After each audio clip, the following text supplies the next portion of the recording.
السلام عليكم ورحمة الله وبركاته. أعوذ بالله من الشيطان الرجيم. بسم الله الرحمن الرحيم. الحمد لله رب العالمين والصلاة والسلام على سيدنا محمد صلى الله عليه وسلم وآله وذاكر പ്രത്യേകിച്ച് റേഡിയോ ശ്രോതാക്കളായ സഹോദര സഹോദരിമാര്,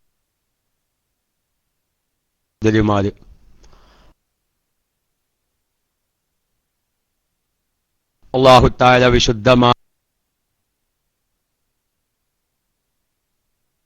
ശഅബുൽ ബൈത്തും അതുപോലെ തന്നെ എന്തെല്ലാം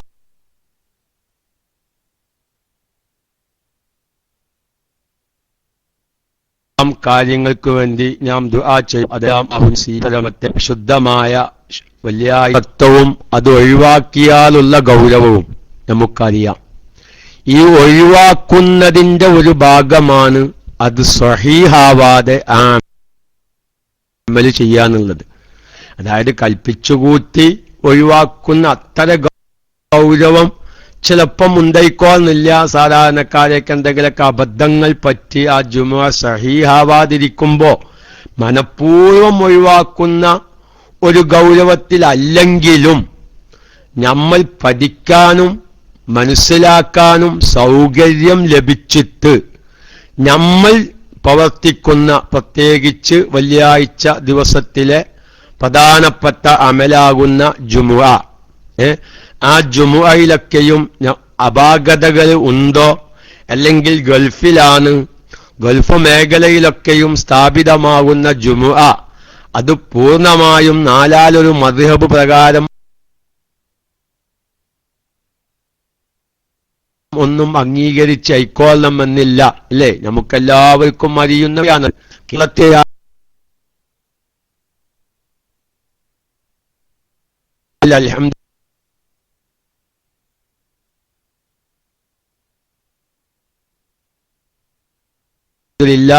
നമ്മുടെ ഓരോ മഹലോചിച്ച് തീരുമാനങ്ങൾ എടുത്തിട്ടാണല്ലോ നമ്മുടെ കേരളത്തിലൊക്കെയും ജുമുഅ സ്ഥാപിക്കാറുള്ളത്. അല്ലേ? എങ്കിൽ കേരളം വിട്ടുകഴിഞ്ഞാൽ നമ്മുടെ ഇന്ത്യയിലെ മറ്റു സംസ്ഥാനങ്ങളിലേക്ക് പോയി നോക്കിയാലും അത്തരം ശ്രദ്ധകളൊന്നും ഫിഖ്ഹിയായ മസ്അലകളുടെ അടിസ്ഥാനത്തിൽ ജുമുഅ എവിടെ സ്ഥാപിക്കണം, എവിടെ നിലനിർത്തണം, ആരെക്കൊണ്ട് നിലനിർത്തണം പോലത്തതൊക്കെയും കേരളത്തിലെ പോലെ ശ്രദ്ധ ആ വിഷയത്തിൽ ഇന്ന് ലോകത്ത് എവിടെയും ഇല്ല എന്ന് പറഞ്ഞാൽ അത് തെറ്റാകുകയില്ല. പ്രത്യേകിച്ച് ഗൾഫ് മേഖലയിൽ, സൗദി അറേബ്യയിലൊക്കെയും. കാരണം നാലൊരു മദ്ഹബ് പ്രകാരം പ്രത്യേകമായ കമ്പനികളുടെ കീഴിൽ പ്രത്യേകമായ പള്ളി സ്ഥാപിച്ച് അവിടെ ജുമുഅ തുടങ്ങുക. അങ്ങനത്തെ കമ്പനികളിലൊക്കെയും ജോലി ചെയ്യുന്ന അവരൊക്കെയും ആ കമ്പനികളുടെ ക്യാമ്പൗണ്ടിന്റെ ഉൾഭാഗത്തുള്ള ആ പള്ളിയിൽ നടക്കുന്ന ജുമുഅ അതൊരു വെള്ളിയാഴ്ച നമ്മൾ നിസ്കരിക്കാം. പല സാധാരണക്കാരും അങ്ങനെ മനസ്സിലാക്കി വെച്ച് വെള്ളിയാഴ്ച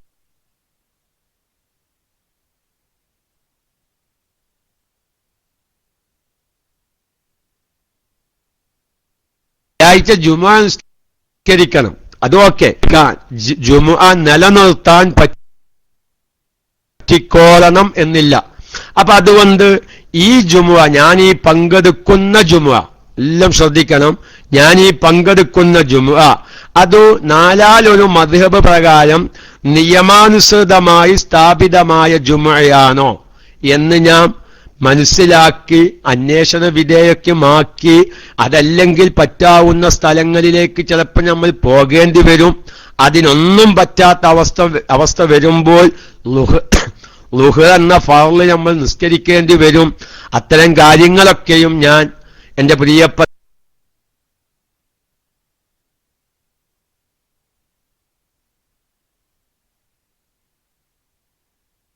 സാധാരണക്കാരെ 12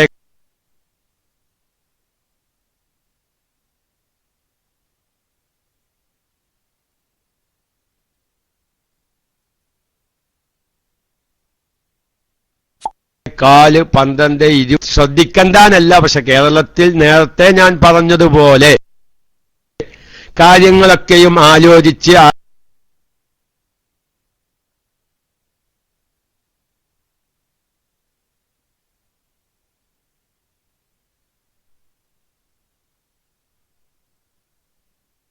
ആലിമീങ്ങളുമായി ചർച്ച ചെയ്ത് സ്ഥാപിതമായ ജുമുഅകളാണ്. നിസ്കരിക്കും. അതിപ്പോ 4/1 പറയുമെങ്കിൽ നീനോ ഈ ജുമുഅയുടെ എണ്ണം പൂർത്തിയായിട്ടുള്ളത്. അത്തരം കാര്യങ്ങളൊന്നും ആരും ശ്രദ്ധിക്കാറില്ല. പക്ഷേ അവിടെ തന്നെ കഴിഞ്ഞ വെള്ളിയാഴ്ചയാണോ അതിന്റെ മുമ്പത്തെ വെള്ളിയാഴ്ചയാണോ എന്നറിയില്ല, നല്ലൊരു ക്ലാസ്. കാരണം സാധാരണ നിയമാനുസൃതമായ ഒരു ജുമുഅയിൽ ചെന്നാൽ തന്നെ ഗൾഫ് മേഖലയിലെ അവസ്ഥ നമുക്കറിയാം. ഷോക്സുമ്മത്തതഞ്ഞ് ഒലുണ്ടാക്കുന്നവർ, ബിസ്മി ഓതാതെ ഫാത്തിഹ ഓതുന്നവർ, അതുപോലെ തന്നെ ശരീരം നിസ്കാരം ബാത്തിലാകുന്ന രൂപത്തിൽ, എല്ലാ അഭിപ്രായ പ്രകാരവും നിസ്കാരം ബാത്തിലാകുന്ന രൂപം. അതെന്താ ഞാൻ അങ്ങനെ പറയാൻ കാരണം, ചില അഭിപ്രായങ്ങളുണ്ട്, ഒറ്റപ്പെട്ട കൗലുകളാണെങ്കിലും മുൻകൈ മാത്രം അലകിയതുകൊണ്ട് നിസ്കാരം ബാത്തിലാകുകയില്ല. തുടർച്ചയായ 3 അനക്കം അനങ്ങിയാൽ നിസ്കാരം ബാത്തിലാകും എന്ന് പറഞ്ഞിടത്ത് മുൻകൈയ്യ് മാത്രം അനങ്ങിയതുകൊണ്ട് നിസ്കാരം ബാത്തിലാകൂല. പിന്നെ കയ്യ് ഒന്നായിട്ടനങ്ങണം. നമ്മുടെ ഒരു കയ്യ് പൂർണ്ണമായും 3 അനക്കം അനങ്ങണം. അപ്പോഴേ നിസ്കാരം ബാത്തിലാകുകയുള്ളൂ എന്നും ഒറ്റാരം ബാത്തിലാകുന്ന അനക്കങ്ങൾ ജുമുഅക്ക് അല്ലെങ്കിൽ മറ്റു ജമാഅത്തുകൾക്ക് ഇമാമായി നിൽക്കുന്ന പല അറബി സുഹൃത്തുക്കളിൽ നിന്നും കാണുന്നത് ഗൾഫുകാരുടെ ജീവിതത്തിൽ നിത്യസംഭവങ്ങളാണ്. അങ്ങനൊക്കെയും വരുന്ന സമയത്തിൽ അവിടെ ജമാഅത്തിൽ പങ്കെടുത്തില്ലെങ്കിൽ പ്രശ്നാണ്, അല്ലെങ്കിൽ ആ ജുമുഅയിൽ പങ്കെടുത്തിട്ടില്ലെങ്കിൽ അത് പ്രശ്നാണ്. അങ്ങനെ വരുമ്പോ എന്തു ചെയ്യും എന്ന ചോദ്യങ്ങൾക്കൊക്കെയും ഉത്തരമായി നിയ്യത്തില്ലാതെ ഇമാമിനോട് തുടരാൻ പറ്റില്ല. കാരണം മുതാബഅത്ത് ഇല്ലാതെ ഒരു ഇമാമ് എന്ന് പറഞ്ഞാൽ മുമ്പിൽ നിൽക്കുന്നവൻ, അവനോട് തുടരണമെങ്കിൽ എന്തു വേണം? നിയ്യത്ത് വേണം. മുതാബഅത്തില്ലാതെ അമിതമായ സമയം അവനെ പ്രതീക്ഷിക്കുമ്പോൾ നിസ്കാരത്തിന്റെ സിഹത്തിനെ ബാധിക്കും. പക്ഷേ ഇവന്റെ പിന്നിൽ തുടർന്ന് നിസ്കരിക്കാൻ പറ്റാത്ത വ്യക്തികളാണ്. അതോടൊപ്പം തുടർന്ന് നിസ്കരിക്കുന്ന രൂപം കാണിച്ചില്ലെങ്കിൽ അത് റൂമിൽ വിഷയാകും, കഫീലിന്റെ മുമ്പിൽ വിഷയമാകും, കമ്പനിയിൽ വിഷയമാകും. ഇങ്ങനത്തൊക്കെയും സാഹചര്യങ്ങളിൽ ഒരു ജമാഅത്തിൽ പങ്കെടുക്കേണ്ട മസ്അലകൾ, അതൊക്കെ നമ്മളെ ക്ലാസ് റൂമിൽ ഇൻഷാ അല്ലാഹ് സാധുവായ ഞാൻ തന്നെ കിതാബിന്റെ പേരുകളൊക്കെയും പറഞ്ഞു വിശദീകരിച്ചിട്ടുണ്ട്. ഞാൻ അതിലേക്ക് ഇനി കടക്കല്ല. കാരണം ആ ഒരു സമയത്ത് ഇല്ലാത്ത വല്ല ശ്രോതാക്കളും അല്ലെങ്കിൽ ആ സമയത്ത് ക്ലാസ്സിൽ ഉണ്ടായിരുന്നു, ബക്കാലയിൽ അപ്പോൾ ആരോരു സാധനം വാങ്ങാൻ വേണ്ടി വന്നു, പക്ഷേ അപ്പൊ ഈ പറഞ്ഞ മസ്അല ശ്രദ്ധിക്കാൻ സമയം കിട്ടാത്തവരുണ്ടാകും. അങ്ങനത്തെവർക്കൊക്കെയും ഒരു ഓർമ്മ പുതുക്കാൻ വേണ്ടി ഞാൻ ഒന്ന് ഉണർത്തി എന്നു മാത്രം. ഈ കഫീലിന്റെ പിന്നിൽ തുടർന്ന് നിസ്കരിച്ചില്ലെങ്കിൽ അവന്റെ തലയിലെ വട്ടെടുത്ത് തലക്കടിക്കും. അവനാണെങ്കിലോ ഷോക്സ് തടഞ്ഞു ഒലുണ്ടാക്കി നിസ്കരിക്കുന്നവനുമാണ്. ഞാൻ എന്തു ചെയ്യും? PM അയക്കുന്നവർ ഒരു PM-ലേക്കും ഈ സമയത്ത് ഞാൻ ശ്രദ്ധിക്കുന്നതല്ല എന്ന് പ്രത്യേകം അറിയിക്കുകയാണ്. ഏതായിരുന്നാലും ഞാൻ പറയുന്നു, അത്തരം കാര്യങ്ങളൊക്കെയും നമ്മൾ ശ്രദ്ധിക്കണം. ഇത് പറയുമ്പോ നിങ്ങളാരും എന്ത് മനസ്സിലാക്കരുത്, ഇതുവരെ ഞങ്ങളെ ജുമുഅക്കൊന്നൊരു കുഴപ്പമുണ്ടായിനില്ല, ഞങ്ങളെ ജമാഅത്തിനൊരു കുഴപ്പമുണ്ടായിനില്ല, അബൂ റയ്യാൻ ക്ലാസ് തുടങ്ങിയപ്പോഴാണ് പറത്തുകയാണ്. മുമ്പ് ടീച്ചർ ഒരു തവലയെ ഒരു വിദ്യാർത്ഥിയുടെ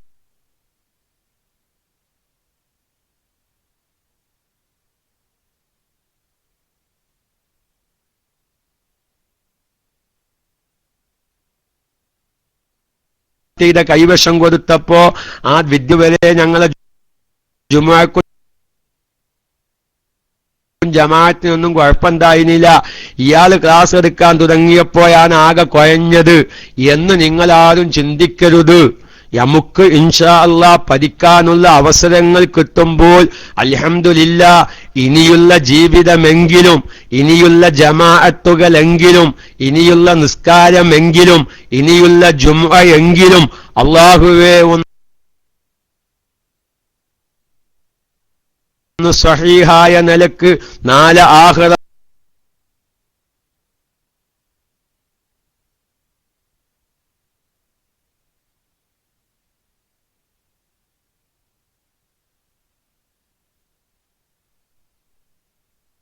പ്രതിഫലം ഉൾക്കൊള്ളണം അല്ലെ? ഏറ്റവും വലിയ പാദം ഉൾക്കൊള്ളാൻ എപ്പോഴാണ്? അനുഭവത്തിൽ നിന്നാണ്.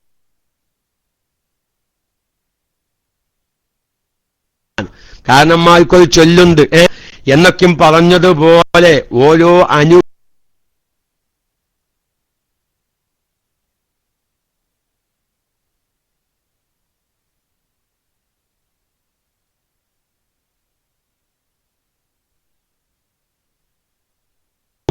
വരുമ്പോൾ അതിനെ സംബന്ധിച്ചും ഒരു ബോധവൽക്കരണം ചോദിക്കാൻ വേണ്ടി ഗൗരവത്തില് ആലോചിക്കാൻ വേണ്ടി നമ്മുടെ വിഷയമായി വിഷയത്തിലേക്ക് നിങ്ങളുടെ ശ്രദ്ധയെ ഞാൻ ക്ഷണിക്കുകയാണ്. അഥവാ ഇന്ന് വെള്ളിയാഴ്ചയാണല്ലേ? വെള്ളിയാഴ്ചയാണ് എല്ലാവർക്കും അറിയാം. അതുകൊണ്ട് വെള്ളിയാഴ്ച അല്ലെങ്കിലും വെള്ളിയാഴ്ചയാകുമ്പോ വെള്ളിയാഴ്ചയുമായി ബന്ധപ്പെട്ട ചില സാധാരണക്കാരുടെ ഹൃദയങ്ങളിലേക്ക് വെച്ചു തരേണ്ട ചില മസ്അലകൾക്ക് പ്രാധാന്യമുണ്ട്. എന്താ വെള്ളിയാഴ്ച? ഞാൻ ഈ പറയാൻ പോകുന്ന മസ്അല വെള്ളിയാഴ്ച എന്തിനാ പറയുന്നത്? മിക്കളുകളും വെള്ളിയാഴ്ച ഒരിക്കലധികം ഭാര്യന്മാരുണ്ടോ നിങ്ങളാരും വിചാരിക്കണ്ട. അത് നമ്മൾ എല്ലാവരും പാടെ പരിഗണിച്ചിട്ട് അങ്ങനെ ഒരു വാക്ക് ഉപയോഗിക്കാണ്. അപ്പൊ ഓരോരുത്തരും ഭാര്യ അല്ലെങ്കിൽ അവനവന്റെ കുടുംബത്തിലേക്ക് വിളിക്കുന്ന ദിവസമാണല്ലേ? ആഴ്ചയിൽ ഒരിക്കൽ വിളിക്കുന്നവരുണ്ട്, നല്ലൊരു വിഭാഗം ആഴ്ചയിൽ ഒരിക്കൽ വിളിക്കുന്നവരുണ്ട്. എന്തേ കാരണം? ദിവസേന വിളിക്കാൻ ഒന്നിരിക്കൽ ജോലി സംബന്ധമായി സൗകര്യമില്ല. കാരണം 16 മണിക്കൂർ 12 മണിക്കൂർ ജോലിയാണ്. ഓഫീസിൽ നിന്ന് അല്ലെങ്കിൽ ആ ജോലി സ്ഥലത്ത് നിന്ന് ഫോൺ ചെയ്യാൻ അവിടുത്തെ കമ്പനി മാനേജർ അനുവദിക്കില്ല. അങ്ങനെയൊക്കെ വളരെ ശിഷ്ടത്തിലുള്ള കമ്പനികളും മാനേജർമാരൊക്കെ ഉണ്ടാകും. അപ്പൊ പിന്നെ രാത്രി റൂമിലേക്ക് എത്തുമ്പോഴേക്ക് രാത്രി 2 മണിയാകും. അപ്പൊ ഭാര്യ സുഖമായി ഉറങ്ങുകയായിരിക്കും. അപ്പൊ ഇനി വിളിച്ച് ശല്യപ്പെടുത്തണ്ട, വെള്ളിയാഴ്ച കമ്പനി ലീവാണ് അല്ലെങ്കിൽ ഓഫീസ് ലീവാണ്. അപ്പൊ വെള്ളിയാഴ്ച രാവിലെ വെള്ളിയാഴ്ച വൈകുന്നേരത്തൊക്കെയും ഇങ്ങനെ വിളിക്കുമ്പോ ഭാര്യയും തന്നെ നല്ലൊരു പൊടി പാത്തച്ചിട്ടുണ്ടാവും അല്ലേ? നല്ലൊരു പൊടി ഇങ്ങനെ വിളിക്കട്ടെ അതായി സഹിച്ചുകൊണ്ടിരിക്കണ് അല്ലേ? ഇതൊക്കെ ഇങ്ങനെ 37 ഇങ്ങനെ ഫോം വരുന്നതും കാത്ത് ഇത് ഒന്നായിട്ട് ഭർത്താവിനോടുള്ള എന്തെങ്കിലൊക്കെ ദേഷ്യങ്ങളുണ്ടെങ്കിൽ അല്ലെങ്കിൽ അമ്മായിമ്മയോ മറ്റാരെങ്കിലൊക്കെയും കാത്തിയ ദേഷ്യം കൂടി ഭർത്താവ് വിളിക്കുന്ന സമയത്ത് പറയാൻ വേണ്ടി കാത്തിരിക്കുന്നവരുണ്ടാവും. അതുകൊണ്ടാണ് ഞാൻ വെള്ളിയാഴ്ച ഈ മസ്അല ഒന്ന് ആമുഖമായി ഉണർത്തുന്നത്.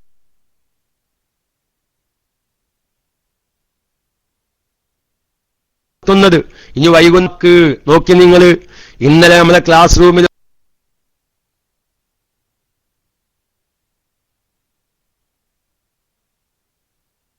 പദം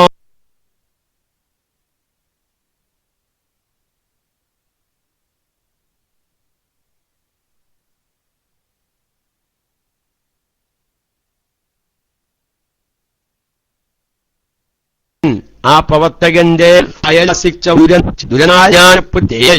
ആ ഒരു വാക്ക് പറഞ്ഞതിന്റെ ശേഷം എത്രയോ കാലമായി മക്കളും കുടുംബവുമായി ജീവിക്കുന്ന ഒരു വ്യക്തിയുടെ വായയിൽ അത് ദേശത്തിൽ വന്നു പോയതായിരിക്കാം. മോമിനീങ്ങളെ എന്താ പറയാ, 100 വത്തം എന്ന് പറഞ്ഞാൽ 3 തലാക്കുക പോകുന്നത്.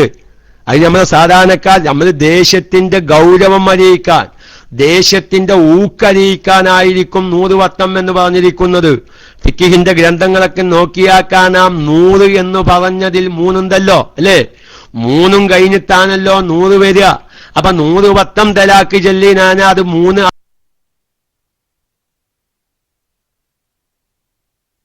അത് ഉൾപ്പെട്ടത് കൊണ്ട് 3 തലാക്ക്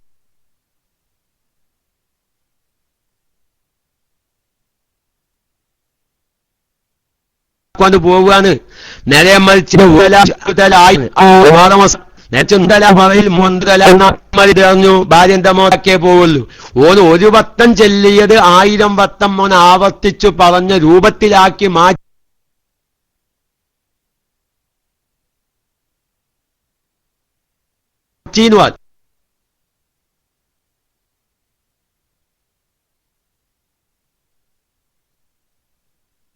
എന്റെ പ്രിയപ്പെട്ട മോമിനീങ്ങളെ, അദ്ദേഹത്തിന് പിന്നെ ഭക്ഷണം കഴിച്ചിട്ട് പോകുന്നില്ല. എനിക്ക് കിട്ടിയ വിവരം അതാണ്. ഇന്നലെ വൈകുന്നേരം വരെ ആ വ്യക്തി ബോധരഹിതനായി കിടക്കുകയാണ്. എന്തേ കാരണം? ഒരു ദേഷ്യം വന്നപ്പോ പറഞ്ഞു പോയൊരു വാക്ക. കാരണം ആരെയാണ് പറഞ്ഞത്?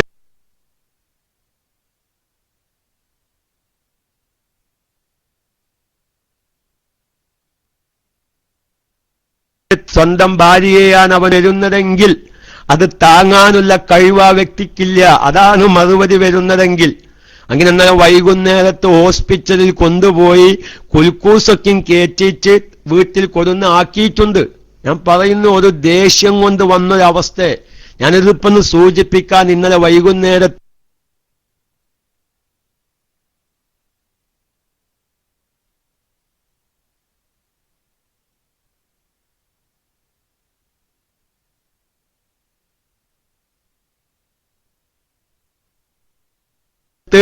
സാധുവായ ഞാനുമായി ചർച്ച ചെയ്തൊരുമായിട്ടും നമുക്ക് തോന്നിപ്പോകും. എന്താ തോന്നിപ്പോകുക? ഞാൻ ഇത്രയും കഷ്ടപ്പെടുന്നത് ഇവൾക്ക് വേണ്ടിയിട്ടാണ്. ഒരാഴ്ച കഴിഞ്ഞ് മനസ്സിൽ ഒരു സമാധാനം കിട്ടിയപ്പോ അവളിൽ നിന്ന് കിട്ടിയ മറുപടി ഇതാണല്ലോ എന്ന് പറഞ്ഞ് എന്തെങ്കിലും പറഞ്ഞേക്കാം. ഇപ്പ ഈ ഒരു സംഭവം ചർച്ച ചെയ്യുമ്പോൾ ഞാനത് വായിച്ചിട്ടില്ല, നിങ്ങളൊക്കെ വായിച്ചോന്ന് അറിയില്ല. ഈ ചർച്ച ചെയ്യുമ്പോ വേറെ ആളിനോട് പറഞ്ഞ് പത്രത്തിലോ സംഭവം ഉണ്ടായിന്. ഭർത്താവ് ഭാര്യക്ക് ഫോൺ ചെയ്യുകയാണ് ഗൾഫിൽ നിന്ന്. ഭാര്യ വീട്ടിലിരുന്നിട്ട് എന്ത് ചെയ്യുന്നു? അവൾക്ക് ഏറ്റവും ഇഷ്ടപ്പെട്ട ഒരു സീരിയൽ കാണുകയാണ്. 10 മിനിറ്റ് മുമ്പെയാണ് ഭർത്താവ് ഗൾഫിൽ നിന്ന് വിളിക്കുന്നത്. ഭർത്താവ് ഗൾഫിൽ നിന്ന് ഫോൺ ചെയ്യുമ്പോൾ അവൾ അറ്റൻഡ് ചെയ്തു. അവൾക്കറിയാതെ ഭർത്താവാണ് വിളിക്കുന്നത്. പക്ഷേ അവൾ എന്ത് പറഞ്ഞു? ഈ സീരിയലുടെ ഈ കഥയുടെ രസത്തില്, കാരണം സീരിയൽ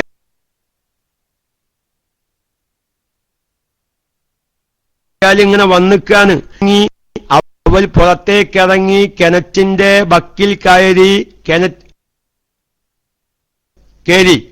ഇവൻ കാണുന്നില്ല, ഇവൻ പിന്നാലെ പാഞ്ഞു.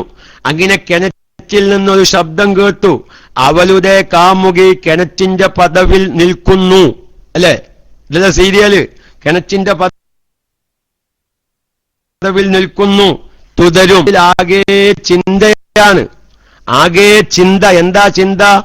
ഓനും കിണറ്റിച്ചാദ്യോ, ഓല കിണറ്റിൽ മുങ്ങിപ്പൊന്തിയോ, ഓല കിണറ്റിന് കിട്ടിയോ, ഇനി എന്തേക്കാൾ അടുത്ത ഞായറാഴ്ച അതിന്റെ ബാക്കീനാണ് പിന്നെ ആ ആഴ്ച നിസ്കാരം മുഴുവൻ ശ്രദ്ധിക്കുന്നത്. ഞാൻ പറയട്ടെ, ഇങ്ങനത്തെ സീരിയലുകൾ കണ്ട് കഴിയുന്ന ഒരുപാട് സഹോദരിമാരുണ്ട്. സീരിയൽ കണ്ട് കരയുന്ന ഒരുപാട് സഹോദരിമാര്, പ്രിയപ്പെട്ട പുരുഷന്മാരെ, നമുക്ക് ഭാര്യന്മാരായിട്ട് നാട്ടിൽ ജീവിക്കുന്നുണ്ട്. എങ്കിൽ ലാ യലിജുന്നാറ അഹദും ബക്കാമിൻ ഖശിയത്തില്ല.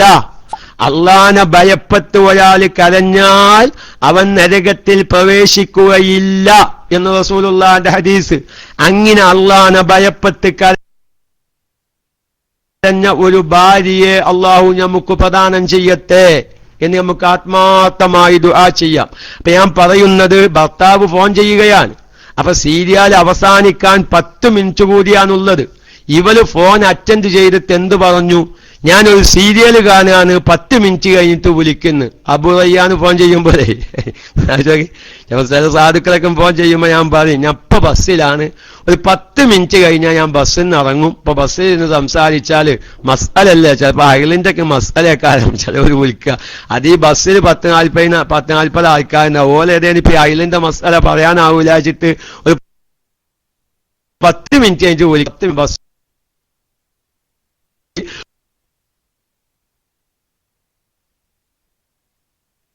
പറയുന്ന വാക്കെന്താ?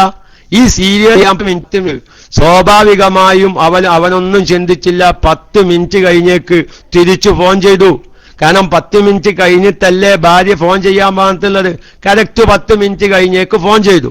ഫോൺ ചെയ്ത് ഇറങ്ങിപ്പോടി, എന്റെ തലാക്ക് ഞാൻ ചെല്ലീന. കഴിഞ്ഞല്ലോ, വിഷയം കഴിഞ്ഞല്ലോ. കാരണം ഇവൻ 10 മിനിറ്റ് കഴിയാൻ കാത്തു നിൽക്കാണ്, ഇവന്റെ ദേഷ്യം ഒടുക്കാൻ.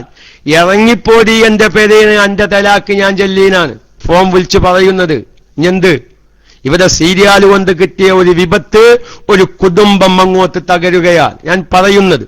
ഞാനൊരു അനുഭവം ഇന്നലെ എനിക്ക് അറിഞ്ഞപ്പോ, വെള്ളിയാഴ്ചക്ക് നമ്മുടെ ഭാര്യന്മാർക്കൊക്കെ ഫോൺ ചെയ്യുമ്പോ അവർക്ക് എന്തെങ്കിലും വീട്ടിൽ പലജാതി വിഷമങ്ങളും പ്രയാസങ്ങളൊക്കെ ഉണ്ടാകും. അതൊക്കെ ഒന്ന് പറയാൻ വേണ്ടി കാത്തിരിക്കുമ്പോ നമ്മൾ ആഴ്ചയിലൊരിക്കൽ ഫോൺ ചെയ്യുന്നവരാകുമ്പോ ഇത് കേൾക്കുമ്പോ നമുക്കൊരു വിഷമം തോന്നും. ചിലപ്പോ നമ്മൾ ദേഷ്യത്തിൽ എന്തെങ്കിലൊക്കെ അത് പറഞ്ഞു പോകും. ഞാൻ എന്റെ പ്രിയപ്പെട്ട എല്ലാ ഗൾഫുകാരോടും പറയുന്നു, ഞാൻ അവസാനമായി ഞാൻ നിങ്ങളോടൊരു വാക്ക് പറയുകയാണ്. നമ്മളൊരു വാക്ക് ഉച്ചരിച്ചു, ആ ഒരു വാക്ക് ഉച്ചരിച്ചപ്പോൾ നമ്മൾ യഥാർത്ഥത്തിൽ ചിലപ്പം തലാഖിന് കരുതി തന്നെ ആയിരിക്കും. പക്ഷെ അപ്പൊ നമുക്ക് ആ ബോധമില്ല. ഇതിങ്ങനെ തലാഖിനൊക്കെ കരുതി ആ ദേഷ്യത്തിൽ നമ്മൾ ആ മസ്അലയും ആ ബോധക്കും നമുക്കത് നഷ്ടപ്പെട്ടു. പിന്നെ നമ്മളൊരു ഉസ്താദുമായി ബന്ധപ്പെടുമ്പോഴാണ് ഇതിന്റെ ഗൗരവം മനസ്സിലാകുന്നത്. അപ്പൊ ബമ്പാണ് ഉസ്താദെ, ഞാനത് ദേഷ്യപ്പെട്ടിട്ട് ഞാനത് തലാഖ് ചൊല്ലിയിട്ട് പറഞ്ഞതല്ല, ഞാനതുപോലെ പേടിപ്പെടുത്താൻ വേണ്ടി പറഞ്ഞതാണ് എന്ന് പറഞ്ഞു എന്ന് വെക്കുക. തലാഖിന്റെ വ്യക്തമായ വചനമല്ലട്ടോ. തലാഖിന്റെ വ്യക്തമായ വചനം എന്തുദ്ദേശിച്ച് വെറുതെ പറഞ്ഞാലും തലാഖ് പോകും. നേരെ മറിച്ച് തലാഖിന്റെ അവ്യക്തമായ വചനങ്ങൾ, അവ്യക്തമായ വചനം നമ്മൾ ചിലപ്പം ദേഷ്യം വിളിച്ച് തലാഖ് ഉദ്ദേശിച്ചും കൊണ്ട് തന്നെ കാലം പറഞ്ഞിക്കുക. പക്ഷേ നിങ്ങൾ ആ പറഞ്ഞ വ്യക്തി ഒരു ഉസ്താദിന്റെ അടുക്കൽ ചെന്നു, അവൻ തൽക്കാലം രക്ഷപ്പെടാൻ വേണ്ടിയിട്ട് ഉസ്താദിനോട് എന്ത് പറഞ്ഞു, ഉസ്താദെ ഞാൻ അവളെ ഭയപ്പെടുത്താൻ വേണ്ടിയിട്ട് വെറുതെ ഒരു വാക്ക് പറഞ്ഞു, ഞാൻ ആ വാക്കുകൊണ്ട് തലാഖൊന്നും ഉദ്ദേശിച്ചിട്ടില്ല എന്ന് പറഞ്ഞു. അപ്പൊ അത് അവ്യക്തമായ അല്ലെങ്കിൽ തലാഖിന്റെ കിനായിയായ ലഫ്ലാണ്. ഉസ്താദ് അവളെ ഫത്വ കൊടുക്കും, അന്റെ തലാഖ് പോയിട്ടില്ല, ശ്രദ്ധിക്കണം. പക്ഷെ നമ്മൾ ഈ ഫത്വ കിട്ടിയ സാധാരണക്കാരെന്ന് മനസ്സിൽക്കൊരു സമാധാനം, ഞാൻ ഇന്നൊരു ഉസ്താദിന്റെ അടുത്ത് പോയി, അതുകൊണ്ട് ആ ഉസ്താദ് തലാഖ് പോകൂലെന്ന് പറഞ്ഞിരിക്കുന്നു, അൽഹംദുലില്ലാ. പക്ഷേ ഈ ഉസ്താദിന് ഈ വ്യക്തിയുടെ മനസ്സിലെ നിയ്യത്ത് എന്താണെന്ന് പറയാൻ പറ്റൂല. കാരണം ഫിഖിന്റെ കിതാബിൽ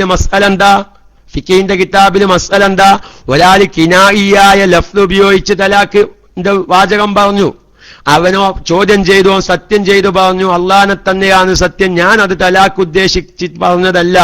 ചിലപ്പം വരന്തേക്കാലം തൽക്കാലം ഈ കുടുംബ ബന്ധം ഇവിടെ നിലനിന്നില്ലെങ്കിൽ മൂത്ത പുതിയാപ്പുറ പോവലും തീരുമാനിച്ചിട്ടുണ്ട്. അടുത്ത 18-ാം തീയതി എന്റെ വീട്ടിൽ കല്യാണാണ്. എന്റെ ദേഷ്യം കാരണം ഞാൻ ഭാര്യന്റെ തലാഖ് ചൊല്ലി ആ ഭാര്യനെ വീട്ടിൽ കൊണ്ടുപോയി ആക്കിയാൽ 18-ാം തീയതിക്കലത്തെ കല്യാണം എന്താകും ഈ വീട്ടില്? ഓൻ എന്ത് ചിന്തിച്ചു? എന്തായാലും വേണ്ടില്ല, ഒരു അനുകൂല ഫത്വ കിട്ടണം. ഞാൻ എന്റെ ഗൾഫുകാരായ ചെറുപ്പക്കാരെ ഈ വിഷയത്തിൽ നല്ലൊരു ബോധവൽക്കരണം. ഇന്ന് വെള്ളിയാഴ്ചക്ക് നമ്മൾ വീട്ടിലേക്ക് ഫോൺ ചെയ്യുമ്പോൾ ആരെങ്കിലൊക്കെ ഭാര്യന്മാര് ചൂടാകുന്നുണ്ടെങ്കിൽ ഞാൻ ശ്രദ്ധിക്കണേ. ചൂട് കയറി ദേഷ്യം കയറിയിട്ട് നമ്മളിങ്ങനെ തീരുമാനിച്ചു 18-ാം തീയതി വീട്ടിൽ കല്യാണം, ഞാൻ 14-ാം തീയതി ആവുമ്പോക്ക് എത്തുന്നു പറയാൻ വേണ്ടി ഫോൺ ചെയ്തതാ. അപ്പഴാ 37 വേറെന്തൊക്കെയാ ചില വർത്താനങ്ങൾ പറഞ്ഞു ദേഷ്യം കയറി നമ്മൾ എന്തെങ്കിലും ഒരു വാക്കാണ്ട് ഉപയോഗിച്ചു. നമ്മൾ നേരെ ഒരു ഉസ്താദിന്റെ അടുത്ത് പോയി, ഉസ്താദിനോട് പറഞ്ഞു ഞാൻ ഇതുപോലെ പേടിപ്പെടുത്താൻ വേണ്ടി പറഞ്ഞതാണ്. അപ്പൊ നോക്കുമ്പോ അത് കിനായിയായ ലഫ്ലാണ്. എനിക്ക് അങ്ങനെ തലാഖ് ഉദ്ദേശമില്ല, എന്നാ എന്റെ തലാഖ് പോകൂല. അതേക്കാലം ഉസ്താദിന്റെ ഫത്വ. കാരണം ഈ മനുഷ്യന്റെ മനസ്സിലുള്ള വിചാരം എന്താണെന്ന് ഈ ഫത്വ കൊടുക്കുന്ന പണ്ഡിതന് അറിയാൻ പറ്റൂല. അവന്റെ വാക്ക് വെച്ചേ ഫത്വ കൊടുക്കാൻ പറ്റുള്ളൂ. പക്ഷേ ഇന്നാലിന്ന ഉസ്താദ് ഞാൻ ഈ പറഞ്ഞ വാക്കുകൊണ്ട് തലാക്ക് പോകൂലാന്ന് ഫത്വ തന്നിട്ടുണ്ടെങ്കിലും യഥാർത്ഥത്തിൽ അള്ളാഹുവിനെ വിചാരിച്ചൊന്ന് ആലോചിച്ചാൽ ഞാനത് തലാക്ക് ഉദ്ദേശിച്ചും കൊണ്ട് തന്നെ പറഞ്ഞൊരു വാക്കായിരുന്നുവെങ്കിൽ ഏത് ഉസ്താദ് അവരെ ഫത്വ തന്നിട്ടും കാര്യമില്ല. ആ പെണ്ണുമായി ബന്ധപ്പെടുന്നതിന് വ്യഭിചാരമാണ് അല്ലേ? അതിൽ ജനിക്കുന്നൊരു പെൺകുട്ടി ജനിച്ചു, ആ പെൺകുട്ടിയുടെ പിതാവ് ഇവനല്ല അല്ലേ?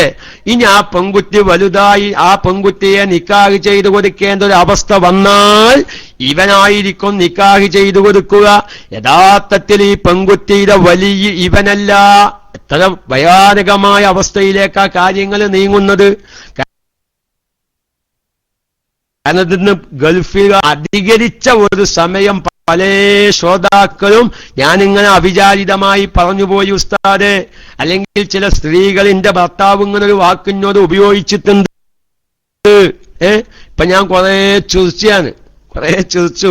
ഞാനൊരു 2 ആഴ്ച മുന്നേ ഒരു വാട്സപ്പിന്റെ ഒരു മസാല എന്റെ ഭാര്യയായിരിക്കണമെങ്കിൽ നീ വാട്സപ്പ് ഒഴിവാക്കണം എന്നുള്ള ഒരു ചോദ്യം വന്നപ്പോ അത് സംബന്ധമായി 1-2 തലാഖിന്റെ ക്ലാസ് എടുത്തപ്പോ ഒരു സഹോദരി വിളിച്ചിട്ട് ഞാൻ കുറെ ചിരിക്കും ചെയ്ത്. സംഗതി 2 കൊല്ലം മുന്നേ സംഭവിച്ചൊരു വിഷയമാണ്. ആ സഹോദരിയോട് തന്റെ ഭർത്താവ് പറഞ്ഞൊരു വാക്ക്. പക്ഷെ എന്റെ ക്ലാസ് കേട്ടപ്പോ ആ സഹോദരിക്ക് തോന്നി, പടച്ചോനെ ഇങ്ങനെയാണെങ്കിൽ 2 കൊല്ലം മുന്നേ എന്റെ ഭർത്താവ് എന്നോട് പറഞ്ഞ വാക്ക് കാരണം തലാക്ക് പോകുമോ എന്നൊരു ഉത്ഭയം. പിന്നെ അന്വേഷിച്ച് വേണ്ടതുപോലെ അന്വേഷിച്ചപ്പോ അത് തലാക്ക് പോവാത്തൊരവസ്ഥയായിരുന്നു. അപ്പൊ നമുക്ക് ബോധം പറയുന്നത് നമുക്ക് ഉപകാരം പലവർക്കും ചെയ്യുന്നുണ്ട്. അതുകൊണ്ട് ഞാൻ ആ ഒരു വിഷയം അവർ അവസാനിപ്പിക്കുന്നു. ഞാൻ ഇന്ന് പറയാൻ ഉദ്ദേശിച്ചൊരു വിഷയം ജുമയുമായി ബന്ധപ്പെട്ട ഒരു ചെറിയ ഭാഗം മാത്രമാണ്. അപ്പൊ ഏതായാലും ഇപ്പൊ വേറെ ലൈവ് ക്ലാസുകളൊന്നും ഇല്ലാതിരുന്നപ്പോ ഇന്നലെ ഇങ്ങനെ ഒരു ചർച്ച നമ്മുടെ ഒരു പ്രധാനപ്പെട്ട പ്രവർത്തകനുമായി ഞങ്ങളോടൊപ്പം എനിക്ക് രാത്രി ഉറങ്ങുമ്പോ ഇങ്ങനെ തോന്നി, ഒരുപാട് ചെറുപ്പക്കാർ വെള്ളിയാഴ്ച വീട്ടിലേക്കൊക്കെ ഫോൺ ചെയ്യുന്നതാ. ചിലപ്പം ഭാര്യന്മാരൊക്കെ ചൂടാവുമ്പോ പാവങ്ങള് ഓർമ്മയില്ലാതെ എന്തെങ്കിലൊക്കെ ദേഷ്യം പിടിച്ച് പറഞ്ഞു പോയാല് എന്തായാലും വാണ്ടിയില്ല നാളെ രാവിലെ ക്ലാസ് എടുക്കുമ്പോ ഒന്നൊരു ഓർമ്മപ്പെടുത്തല്. ആ ക്ലാസ് കേട്ടിട്ട് പേരേക്ക് ഫോൺ ചെയ്യുമ്പോ ഭാര്യ ചൂടാവുന്ന അപ്പം മനസ്സിൽ ഓർമ്മ വരുമല്ലോ, ഇതന്നെയാണ് അബുറയ്യാന്ന് രാവിലെ പറഞ്ഞത്. നിങ്ങൾ ഭാര്യന്മാർക്ക് ഫോൺ ചെയ്യുമ്പോൾ ഓറ്റങ്ങൾ ചൂടാവൂട്ടോ, തൽക്കാലം ഫോൺ അങ്ങോട്ട് കട്ടാക്കുക. നമ്മള് ഇന്റെ ഭാര്യ എന്നോട് 1 പറഞ്ഞു 2 പകരം ഞാൻ പറയും എന്നുള്ള ചിന്ത ഒഴിവാക്കിയേ പറ്റൂ. നമുക്ക് നമ്മുടെ ഒരു ജീവിതം നല്ല സ്നേഹത്തിൽ തന്നെയാണ് നമ്മൾ ജീവിക്കുന്നത്. ഒരു ചില പ്രത്യേക സാഹചര്യത്തിൽ നമ്മുടെ വായയിൽ നിന്ന് വന്നു പോകുന്ന വാക്ക് ഒരു വലിയ സ്നേഹബന്ധത്തിന് തിരശീല വീഴുകയാണ്. ചിലപ്പം 1-2 തലാക്കാണെങ്കിലും മടക്കിയെടുക്കാം. കൂട്ടത്തിൽ അവരെ ഒരു വിഷയം കൂടി ഉണർത്തുകയാണ്. ഇന്നലെ ആ ഒരു സുഹൃത്ത് നമ്മുടെ ക്ലാസ് റൂമിൽ ഉണ്ടോന്ന് അറിയില്ല, എങ്കിലും എല്ലാവരും മനസ്സിലാക്കേണ്ട ഒരു മസാലകളാണല്ലോ. അപ്പോ ആ ഒരു സുഹൃത്ത് എന്നോട് പറഞ്ഞു, ഉസ്താദെ ഓൻ പറഞ്ഞിട്ടുള്ളൂ മഹല്ല് കമ്മിറ്റിക്ക് എഴുത്ത് കൊടുത്തിട്ടില്ലാന്ന്. ഞാൻ ആ ഒരു സുഹൃത്ത് ക്ലാസ് റൂമിൽ ഉണ്ടെങ്കിൽ ഒന്നും വിചാരിക്കരുത്. നമ്മളൊരുപാട് സാധാരണക്കാർക്ക് കുറെ കാര്യങ്ങൾ മനസ്സിലാക്കാനൊരു അവസരമാണല്ലോ ഒരു അനുഭവം വെച്ച് ഓരോ കാര്യങ്ങൾ വരുമ്പോ. അതായത് ഓന് വാക്ക് പറഞ്ഞിട്ടുള്ളൂ മഹല്ല് കമ്മിറ്റിക്ക് എഴുത്ത് കൊടുത്തിട്ടില്ല. അപ്പൊ ഒരുപാട് സാധാരണക്കാർ മനസ്സിലാക്കിയത് എന്താ, ഈ വാക്ക് പറഞ്ഞതിന്റെ ശേഷം കത്തെഴുതിയിട്ട് മഹല്ല് കമ്മിറ്റിയുടെ കയ്യിൽ കിട്ടിയാലേ തലാക്ക് പോകുള്ളൂ എന്നൊരു തോന്നൽ പലർക്കുണ്ട്. അത് നമുക്ക് തലാക്ക് മഹല്ല് കമ്മിറ്റിക്ക് എഴുത്തുകൊടുക്കല് തലാക്ക് പോവാനുള്ള നിബന്ധനയല്ല. ഈ തലാക്ക് ഇതുവരെ ഇന്നവൽ എന്റെ ഭാര്യയായി ഞാൻ കൊണ്ടു നടന്നിരുന്നു, ആ ബന്ധം ഞാൻ വിച്ഛേദിച്ചിരിക്കുന്നു എന്ന വിവരം മഹല്ലത്തുകാർ അറിയിക്കാണ്. അല്ലാതെ തലാക്ക് പോവാൻ മഹല്ല് കമ്മിറ്റിക്ക് എഴുത്തുകൊടുത്തോന്നില്ല. തലാക്ക് പോവാൻ ഇവൻ പറഞ്ഞ വാചകം കിനായി ആണെങ്കിൽ അതുകൊണ്ട് തലാക്ക് ഉദ്ദേശിച്ച് പറഞ്ഞതാവുക, വ്യക്തമായ സ്വരീഹായ വാചകമാണെങ്കിൽ എങ്ങനെയാണെങ്കിലും തലാക്ക് പോയി. എണ്ണം പറഞ്ഞിട്ടുണ്ടെങ്കിൽ എണ്ണത്തിനനുസരിച്ച്, എണ്ണം കരുതിയിട്ടുണ്ടെങ്കിൽ അതിനനുസരിച്ച് കാര്യങ്ങൾ വിലയിരുത്തും. അപ്പൊ ഞാൻ പറഞ്ഞത് അത് മഹല്ല് കമ്മിറ്റിക്ക് എഴുത്തു കൊടുത്തിട്ടില്ല എന്നതിന്റെ പേരിൽ ഓന്റെ റൂമിൽ വെച്ച് പറഞ്ഞു, അല്ലെങ്കിൽ ഭാര്യന്റെ മോത്തോക്കി പറഞ്ഞു, മഹല്ല് കമ്മിറ്റിക്ക് എഴുതിയിട്ടൊന്നുമില്ല, ആരും അറിയിച്ചിട്ടൊന്നുമില്ല എന്ന് ഏതെങ്കിലും ഒരു സാധാരണക്കാരൻ അങ്ങനെ മനസ്സിലാക്കിയ മസല മനസ്സിലാക്കി വെച്ചിട്ടുണ്ടെങ്കിൽ ഉച്ചരിച്ച വാക്ക് എന്ത് അതിലേക്കാണ് നോട്ടം. ഇനി ഉച്ചരിച്ചത് മഹല്ല് കമ്മിറ്റിക്ക് എഴുത്തെഴുതി അറിയിച്ചോ, നാട്ടിലെ കാളിനെ അറിയിച്ചോ, മറ്റുള്ളവരെ അറിയിച്ചോ, സാക്ഷികളുണ്ടായിരുന്നില്ല, ആരും കേട്ടിട്ടില്ല, അതൊന്നും കുതിയിൽ വാതിലടച്ചിട്ട് റേഞ്ചിട്ടാത്ത സ്ഥലത്ത് നിന്നിട്ട് അവൻ പറഞ്ഞത്. അങ്ങനെയാ, അങ്ങനെ ആയിക്കോട്ടെ. ഒരു സ്ഥലത്തേക്ക് റേഞ്ച് കിട്ടുന്നില്ലെങ്കിൽ ഉറപ്പാണല്ലോ. അത്രയും ആ റൂമിൽ ഒരു എയർ സർക്കുലേഷനും കിട്ടാത്ത റൂമാണ്, അതുകൊണ്ടാണ് അവിടെ റേഞ്ച് കിട്ടാത്തത്. അപ്പൊ ഞാൻ ഒരു ഉദാഹരണം പറയാം. അപ്പൊ അങ്ങനത്തെ ഒരു സ്ഥലത്ത് വെച്ചിട്ടാണ് ഓന് വാക്ക് ഉപയോഗിച്ചത്. അപ്പൊ ആൾക്കാർ കേൾക്കലോ മഹല്ല് കമ്മിറ്റിക്ക് എഴുതലോ അതൊന്നും തലാക്ക് പോവാനുള്ള നിബന്ധനയായി ആരെങ്കിലും വല്ല സാധാരണക്കാരും മനസ്സിലാക്കി വെച്ചിട്ടുണ്ടെങ്കിൽ തിരുത്തണം എന്ന് പറഞ്ഞ് ഇൻഷാ അള്ളാഹ് ഞാൻ എന്റെ വിഷയത്തിലേക്ക് മടങ്ങി വരുന്നു.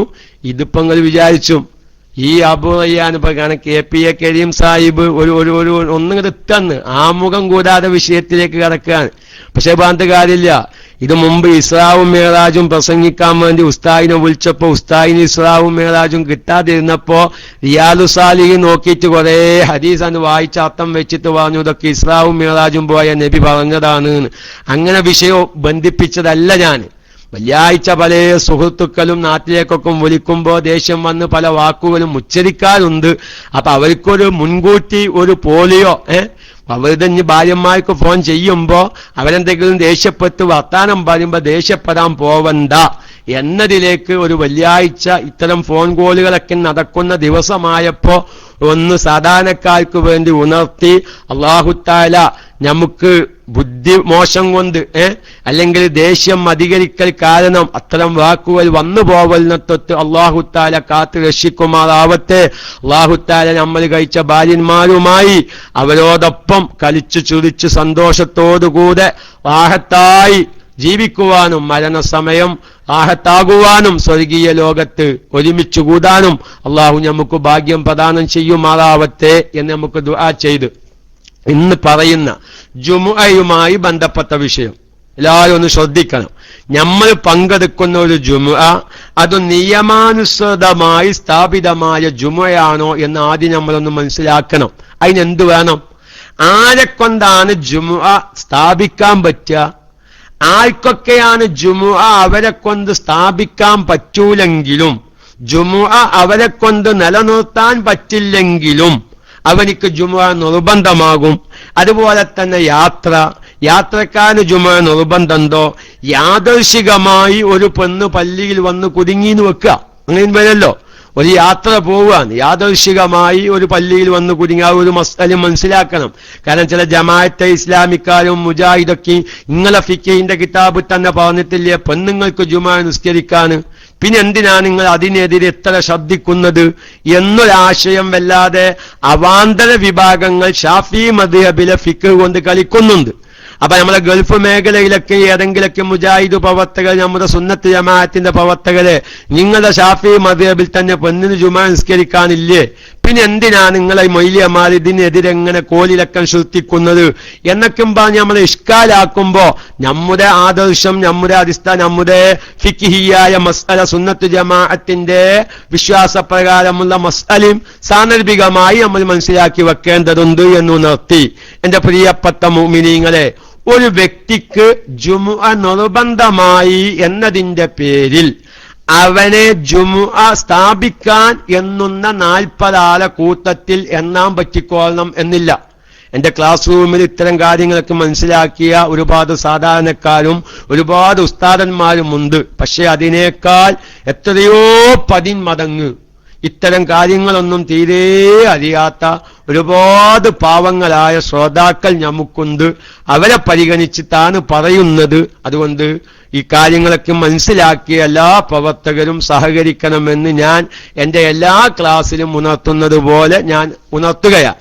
അപ്പൊ ഞാൻ മനസ്സിലാക്കേണ്ടത്, ഒരാൾക്ക് ജുമുഅ നിർബന്ധമായി എന്നതിന്റെ പേരിൽ ജുമുഅ നിലനിർത്താൻ ആവശ്യമായ 40 ആൾക്കാരുടെ കൂട്ടത്തിൽ അവനെ പെടുത്താൻ പറ്റിക്കോണമെന്നില്ല. അത് ഞാൻ മനസ്സിലാക്കണം. എല്ലാവരും 40 ആൾക്കാരുടെ കൂട്ടത്തിൽ പെടുത്താൻ പറ്റിക്കോന്നില്ല.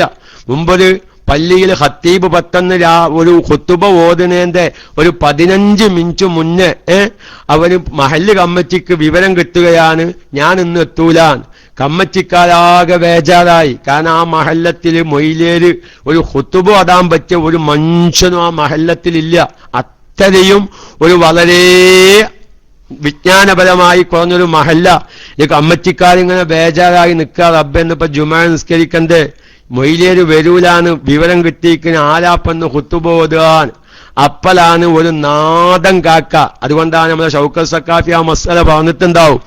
മഹാനായ റസൂലുള്ളാഹിന്റെ തലപ്പാവ് ധരിക്കുന്ന മസ്അല പറഞ്ഞിടത്ത് ആലിമീങ്ങളുടെ വേഷം സാധാരണക്കാരെ ധരിക്കാൻ പാടില്ല, അങ്ങനെ ഒരു മസ്അലയുണ്ട്. അവിടെ തന്നെ ഒരു മസ്അല അവിടെ ഞാൻ പറയട്ടെ. ഫിഖിന്റെ കിതാബിലൊക്കെ കാണല്ലോ, താടിയും നരച്ച താടിയും തലമുരയ്ക്കും ചായം കൊടുക്കൽ സുന്നത്താണ്. അതൊരു സുന്നത്താണെന്ന് വിചാരിച്ചേ ചെയ്യാൻ പറ്റുള്ളൂ. ഞാനും ഇങ്ങനെ വലിയ വലിയ ആലിമീങ്ങളൊക്കെ താടി ഇങ്ങനെ മൊയിലാഞ്ചി ചായം കൊടുത്ത് ഞാനും അതേമാതിരി ഒരു വേഷവിധാനം അംഗീകരിക്കുന്നു എന്ന് ഉള്ള ഒരു നിയ്യത്തിൽ ആ താടിക്ക് ചായം കൊടുക്കാൻ പറ്റോ ഇല്ലേ എന്ന ചർച്ച ഫിഖിന്റെ കിതാബിൽ കാണാം. അപ്പൊ നമ്മൾ ആലിമീങ്ങളുടെ വേഷം സാധാരണക്കാർ സ്വീകരിക്കുക, സാധാരണക്കാരുടെ വേഷം ആലിമീങ്ങൾ സ്വീകരിക്കുക, അതൊക്കെ മുറുവത്തിനെ ബാധിക്കുന്ന വിഷയങ്ങളാണ്. ഇരിക്കട്ടെ, ഏതായാലും ഒരു സാധാരണക്കാരൻ എന്ത് ചെയ്തു? അവൻ വലിയൊരു കന്തൂറ ിട്ട് നല്ലൊരു താജുക്കും വെച്ച് നല്ലൊരു തലപ്പാവൊക്കെ കെട്ടിച്ച് ജുമാക്ക് അങ്ങനെ ചെല്ലാണ്. അതിൽ കമ്മറ്റിക്കാരൊന്ന് ശ്വാസം വിട്ടു, നിങ്ങൾ ബേജാറാവണ്ട, നമ്മളെ ഖത്തീബ് ഉസ്താദ് എന്ന് വന്നില്ലെങ്കിലും നല്ലൊരു മൊയിലേരി കയറി വരുന്നുണ്ട്. ഓല് ആ മനുഷ്യൻ ഒരു വിവരമില്ല.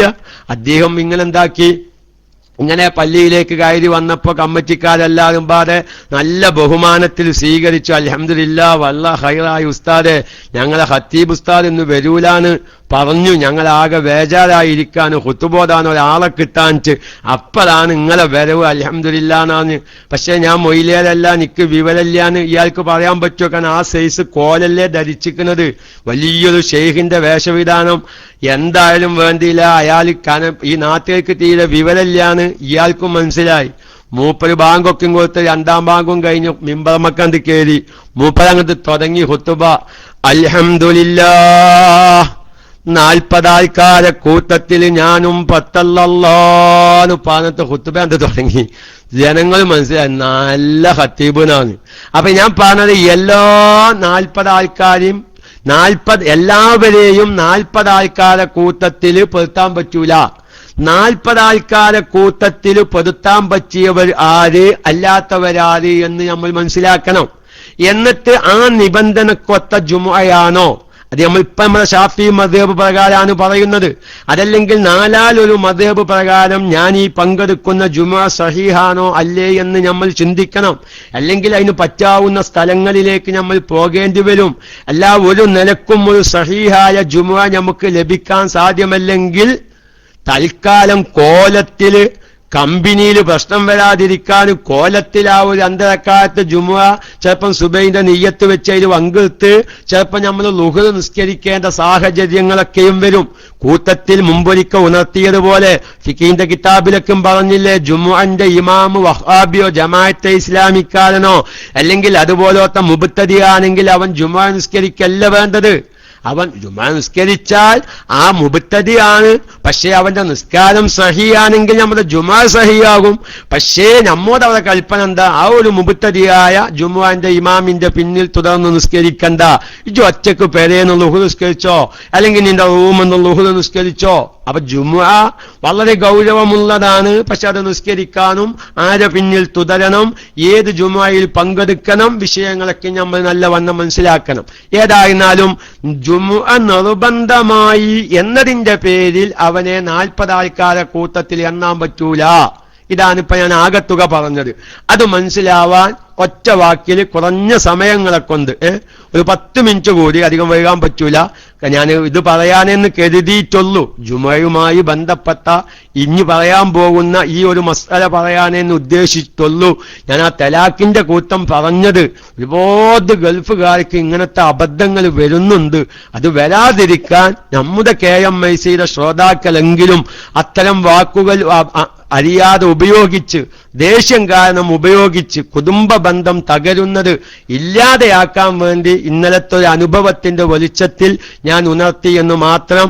എന്റെ ആ സംഭവം പറഞ്ഞ പ്രവർത്തകൻ നമ്മുടെ ക്ലാസ് റൂമിൽ ഉണ്ട്. ഞാൻ ആളെ പറഞ്ഞിട്ടില്ല, പറഞ്ഞ ആരും പറഞ്ഞിട്ടില്ല, നാദും പറഞ്ഞിട്ടില്ല. ആ സുഹൃത്തിനോട് ഞാൻ നമ്മുടെ ക്ലാസ്സിലുള്ള മറ്റു സാധാരണക്കാർക്കൊരു ബോധം നൽകാൻ വേണ്ടി ആ അനുഭവം പറഞ്ഞതാണെന്ന് എന്റെ ശബ്ദം ശ്രവിക്കുന്ന ഇന്നലെ ചർച്ച ചെയ്ത ആ പ്രവർത്തകനോട്, ആ KMIC ശ്രോതാവിനോട് പ്രത്യേകിച്ച് ഞാൻ പറയുന്നു.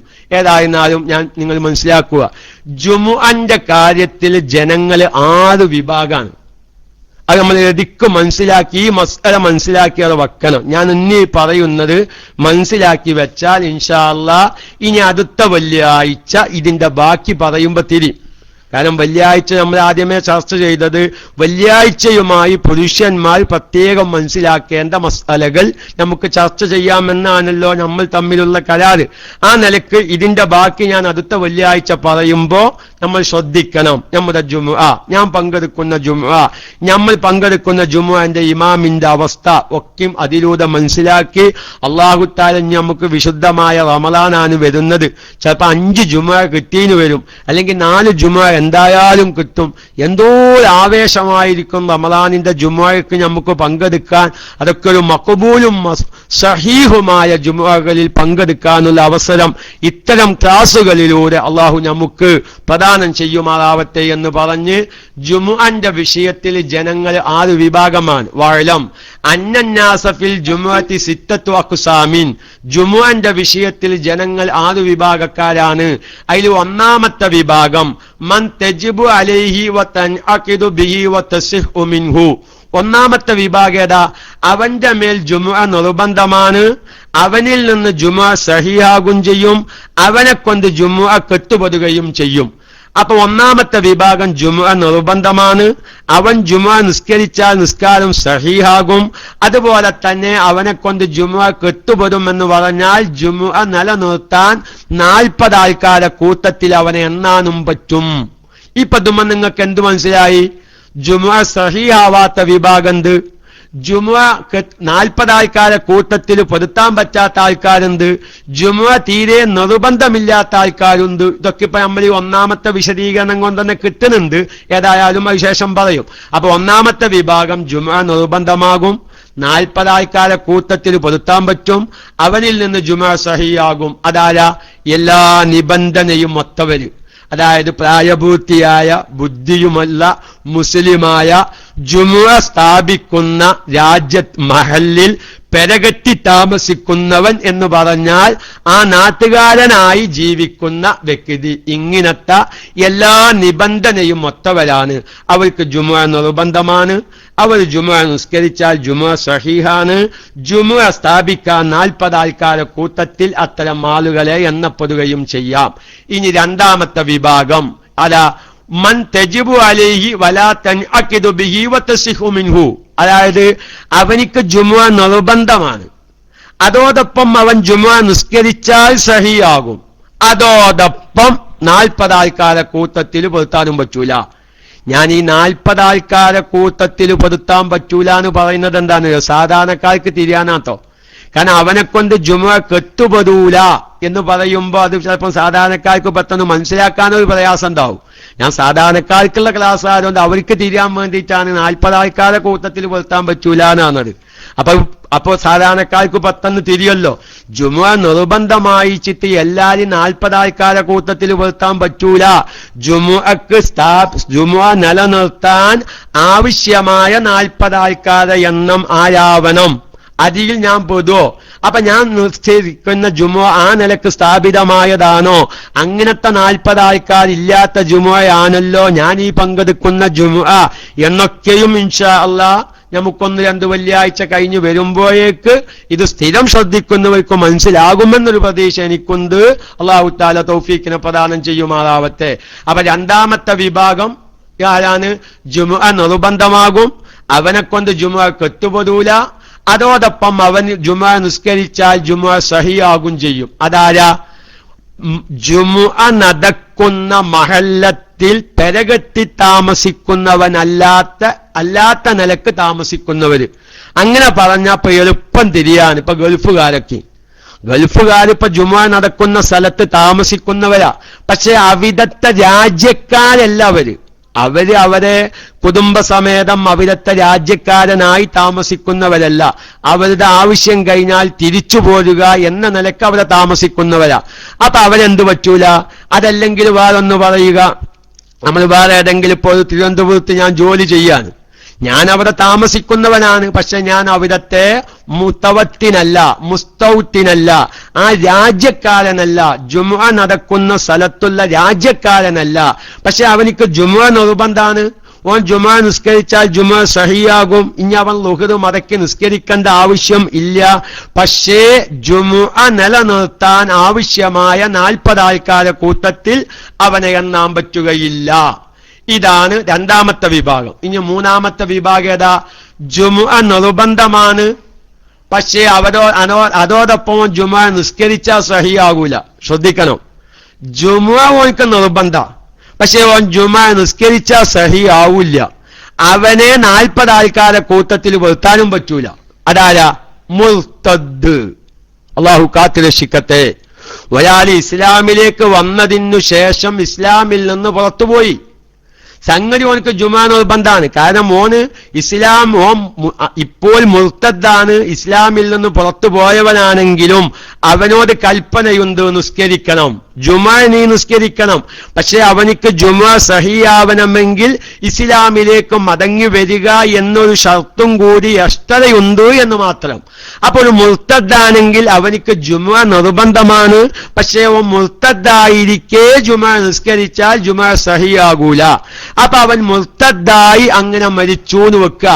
ആ മുർത്തദ്ദാവുന്ന കാലത്തു നിസ്കരിക്കാത്ത, ജുമുഅ നിസ്കരിച്ചിട്ടില്ലെങ്കിൽ അതിന്റെ ശിക്ഷക്ക് അവൻ നാളെ ആഖിറത്തിൽ കാരണക്കാരനായിത്തീരും. അപ്പൊ മുർത്തദ്ദാവുമ്പോ ജുമുഅ നിർബന്ധമാണ്, അതോടൊപ്പം അവന് ജുമുഅ നിസ്കരിച്ചാൽ സഹിയാകൂല. കാരണം മുർത്തദ്ദായ മനുഷ്യന് ജുമുഅ നിർബന്ധമാണെങ്കിലും അവന്റെ ജുമുഅ സഹിയാവാൻ ഒരു നിബന്ധന, അവൻ ഇസ്ലാമിലേക്ക് തിരിച്ചു വരണമെന്ന പ്രത്യേക ഷർത്തും കൂടി അവർക്കുണ്ട്. അവനെ 40 ആൾക്കാരെ കൂട്ടത്തിൽ ജുമുഅ നിലനിർത്താൻ ആവശ്യമായ ആളുകളുടെ എണ്ണത്തിൽ അവനെ പെടുത്താനും പറ്റില്ല. ഇതാണ് മൂന്നാമത്തെ വിഭാഗം. ഇനി നാലാമത്തെ വിഭാഗം ഏതാ? ജുമുഅ നിർബന്ധമില്ല, ഓൻ ജുമുഅ നിസ്കരിച്ച സഹിഹാകൂല്ല, ഓനെ 40 ആൾക്കാരെ കൂട്ടത്തിൽ എണ്ണാനും പറ്റൂല. ജുമുഅ നിർബന്ധമില്ല, ജുമുഅ അവനെ കൊണ്ട് കെട്ടുപെടുകയുമില്ല, അവൻ ജുമുഅ നിസ്കരിച്ചാൽ സഹിഹാകുകയും ഇല്ല. അതാരാ? അസ്ലിയായ കാഫിർ. അസ്ലിയായ ഓൻ ആദ്യമേ ജനിച്ച തന്നെ കാഫിറായിട്ടാ, ഓപ്പലും കാഫിറാ. ഓന്റെ മേലിപ്പോ ജുമുഅ നിർബന്ധമില്ല, എന്നാ ഓനക്ക് ജുമുഅ നിസ്കരിച്ചാൽ സഹിയാവോ ഇല്ല. പിന്നെ അവനെ 40 ആൾക്കാരെ കൂട്ടത്തിൽ പെടുത്താൻ പറ്റില്ല. പിന്നെ നമുക്ക് എളുപ്പം തിരിയുന്നൊരു വിഷയമാണ്, ഞാൻ അത് കൂടുതൽ വിശദീകരിക്കുന്നില്ല. ഇനി അഞ്ചാമത്തെ വിഭാഗം, അതേ ആ വിഭാഗത്തിൽ തന്നെയാണ് ആരും പെടുക? മുമയ്യിസ് അല്ലാത്ത കുട്ടികൾ. മുമയ്യിസ് ആവാത്ത, വകതിരിവാവാത്ത കുട്ടികളില്ലേ? ഒരിപ്പോ 4 വയസ്സ് 3 വയസ്സായ ആൺകുട്ടികൾ, അവർക്ക് ജുമുഅ നിർബന്ധമില്ല, ഒരു ജുമുഅ നിസ്കരിച്ചാൽ സഹിയാവില്ല. അതോടൊപ്പം തന്നെ ഓലെ 40 ആൾക്കാരെ കൂട്ടത്തിൽ എണ്ണാനും പറ്റൂല. അതുപോലെ തന്നെ ബോധക്ഷയമാക്കപ്പെട്ടവൻ, അതുപോലെ തന്നെ ഭ്രാന്തൻ, അതുപോലെ തന്നെ ഇവന്റെ അക്രമം കൂടാതെ അതിരുവിട്ട് കടക്കാതെ മസ്തായവൻ. വ്യത്യാസം എന്ത്? ഒരാൾ വെള്ളിയാഴ്ച രാവിലെ അങ്ങത്തും മോന്തി കള്ള്, 5-6 കുപ്പി വെള്ളിയാഴ്ച നല്ല ലീവല്ലേ, ഒന്ന് മിനിങ്ങാനും വിചാരിച്ചുകൊണ്ട് നല്ലൊരു 2 കുപ്പിയാണ്ട് അകത്താക്കി ഓനങ്ങത്ത് മസ്തായിട്ട് ജുമുഅന്റെ സമയം കയ്യോലം ഓൻ മസ്തായിട്ട് അവിടെ കടന്നു. ഓൻ ഇതിൽ പെടൂല, കാരണം ഓന്റെ കാരണം കൊണ്ടു ഓൻ മസ്തായതാണ്. അങ്ങനെ മസ്തായ നേരത്ത് ഒരാൾ ഇങ്ങനെ ആ മസ്തായി കിടക്കുമ്പോ പലതും വിളിച്ചു പറയല്ലോ. ആ വിളിച്ചു പറഞ്ഞ കൂട്ടത്തിൽ ഓൻ പറഞ്ഞു എന്റെ ഭാര്യന്റെ 3 തലാക്കും ചൊല്ലീനാണ്. തലാക്കാണ്ട് പോവും. അതാ നമ്മൾ ഏതായാലും പറഞ്ഞ വിഷയവുമായി ഒരു ബന്ധം ഉണ്ടായതുകൊണ്ട് പറയാണ്. ഓന് കള്ള് കുടിച്ച് ബോധരഹിതനായി വീട്ടിലേക്ക് വന്നതാ. അങ്ങനെ വീട്ടിലേക്ക് വന്നപ്പോ ഭാര്യന്റെ മുഖത്ത് നോക്കിയിട്ട് ഓൻ ആ കല്ല് കുടിച്ച ചിരിയും ചിരിച്ചെങ്ങാണ്ട് ഭാര്യനോട് പറഞ്ഞാൽ തലാക്ക് പോകും. കാരണം ഇവൻ അതിര് വിട്ട് കടന്ന് ഇവൻ മസ്തായതാണ്. നേരെ മറിച്ച് ഇവന്റെ കാരണം കൂടാതെ മസ്തായി. ഇവന്റെ മസ്തിന് കാരണം ഇവനല്ല. അങ്ങനത്തെ ഒരു മസ്തുള്ളവൻ ആ സമയത്ത് തലാഖിന്റെ വാചകം ഉച്ചരിച്ചാൽ തലാഖ് പോകൂല. ഇനി അതേമാതിരി തന്നെ അങ്ങനെ മസ്തായി കിടക്കുന്ന ഒരു വ്യക്തിയാണെങ്കിൽ അവനിക്ക് ജുമുഅ നിർബന്ധമില്ല. അപ്പൊ നമുക്കൊരു ഉദാഹരണങ്ങൾക്ക് തിരിയാൻ വേണ്ടി എളുപ്പൊരു മസല പറയാം. വെള്ളിയാഴ്ച രാവിലെ എമർജൻസി ആവശ്യത്തിനൊരു ഓപ്പറേഷൻ ചെയ്യേണ്ടി വന്നു. അങ്ങനെ വെള്ളിയാഴ്ച രാവിലെ ഓപ്പറേഷൻ തിയേറ്ററിലേക്ക് കയറ്റി 9 മണിക്ക് അവനെ ബോധം കെടുത്തി ഓപ്പറേഷത്തിന് വേണ്ടി. മനസ്സിലാക്കണം, ഓപ്പറേഷത്തിന് വേണ്ടി വെള്ളിയാഴ്ച രാവിലെ 9 മണിക്ക് അവനെ ബോധം കെടുത്തി. അങ്ങനെ ഓപ്പറേഷൻ കഴിഞ്ഞു. പിന്നെ അവനിക്ക് ബോധം വരുന്നത് രാത്രി 10 മണിക്കാ. ഇപ്പൊ അവൻ ജുമുഅന്റെ നേരത്ത് ഓപ്പറേഷത്തിന് വേണ്ടി ബോധം കെടുത്തിയ കാരണം ബോധമില്ലാതെ കിടക്കുന്നവനാണ്. അത് അവന്റെ കാരണം കൊണ്ട് ബോധം പോയതല്ല, ആവശ്യത്തിന് വേണ്ടി ബോധം പോയതാണ്. അപ്പൊ അവനിക്ക് ജുമുഅ നിർബന്ധം ഇല്ല.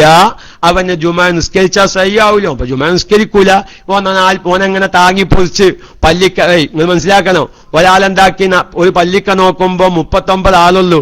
പച്ചോനെ 40 ആൾക്കാർ തയ്യല്ലോ എന്ന് വിചാരിച്ച് ഓപ്പറേഷൻ ചെയ്യാച്ച നീ ബോധം കെട്ട് കിടക്കുന്ന മനുഷ്യനെ താങ്ങി പൊളിച്ചെങ്ങാണ്ട് പള്ളിക്ക കൊണ്ടുപോയി കറക്റ്റ് 40 ആൾക്കാരെ എണ്ണം പൂർത്തിയാക്കിയിട്ട് ഖുതുബ് ഓതിയാൽ അവരെ ഖുതുബ എന്താവൂല, സഹിയാവൂല. ഞങ്ങൾക്ക് തിരിയാൻ വേണ്ടി പറഞ്ഞതാ. മുമ്പ് ഒരു പള്ളിക്ക് ഖുതുബ ഓതാൻ വേണ്ടി നോക്കുമ്പോ 39 ആളുള്ളൂ. അങ്ങനെ ഈ 39 ആളുള്ളൂ. കാരണന്മാരാകെ ബേജാറായി. എങ്ങനെങ്കിലും ഒരാലിമ്പാതെ കിട്ടാപ്പ എന്താ ചെയ്യാന്ന് വിചാരിച്ചെങ്ങാണ്ട് ഒരു പാദത്തും പല്ലിയിലൊക്കെ തിരഞ്ഞു നോക്കുമ്പോ പാദത്തൊരാൾ ഇങ്ങനെ വരമ്പ് വെക്കണ് വരമ്പ് വെക്കുന്ന ഒരാള്. അപ്പൊ ഓനോട് പറഞ്ഞു, കാരണം ഇതൊന്ന് ദയവായിട്ട് ഒന്ന് കയ്യും കാലും കഴുകിയിട്ടൊന്ന് കയറി കുത്തുന്ന. കാരണം ജുമുഅ തുടങ്ങാൻ 40 ആള് വേണം. അവിടെ 39 ആളുള്ളൂ. അപ്പൊ എന്താക്കി ഓനക്ക് മഹല് കാരണവർ പറഞ്ഞതല്ലേ ശരി, കയ്യും കാലൊക്കെ തേച്ചെഴുകി ഓൻ പള്ളിയുടെ ഉള്ളിൽ വന്നിരുന്ന് ഖുതുബ പൗതി ആയപ്പോ വേറെ ആള് വന്നു. അപ്പൊ ഓൻ പറഞ്ഞു, ഞാൻ ഇനി പോകത്തെ, നിങ്ങൾക്ക് ഇപ്പൊ 40 ആളായില്ല, എന്റെ പനി മെനക്കെടുത്തണ്ടല്ലോ എന്നാണ്. അപ്പൊ അങ്ങനത്തെ മനുഷ്യന്മാരുണ്ടാവും. അപ്പൊ മുമ്പൊരു പാദത്ത് വരമ്പ് വെക്കുന്ന ഒരാള് പറഞ്ഞു, ഞാൻ ഗൾഫ് പോവുകയാണ് എന്നാണ്. അപ്പൊ ആലോചിച്ച് ഇജ്ജക്കും ഗൾഫ് പോയിട്ട് എന്ത് പണിയെടുക്കാനാടാ? ഈ പാദത്ത് വരമ്പ് വെക്കുന്ന ഇജ്ജിപ്പൊ എന്ത് പണിയെടുക്കാനാ ഗൾഫ് പോയിട്ട്? അപ്പം പറഞ്ഞ് ഗൾഫിലൊക്കെ ഇഷ്ടം പോലെ എണ്ണപ്പാതം ഉണ്ട്, അതിന് വരമ്പ് പിടിപ്പിച്ചൂലാണ്. ഈ പാവം വിചാരിച്ചത് എണ്ണപ്പാതം എന്ന് പറഞ്ഞാല് ഇവന്റെ ഇതേമാതിരിക്കുള്ള പാദത്ത് വരമ്പെക്കാൻ പറ്റിയതാണ്. അപ്പൊ ഓൻ പറഞ്ഞ് ഗൾഫിൽ ഇഷ്ടം പോലെ എണ്ണപ്പാതം ഉണ്ടെന്ന് കേൾക്കുന്നു, അപ്പൊ നമുക്ക് വരമ്പ് പിടിപ്പിക്കല്ലോ എന്നാണ്.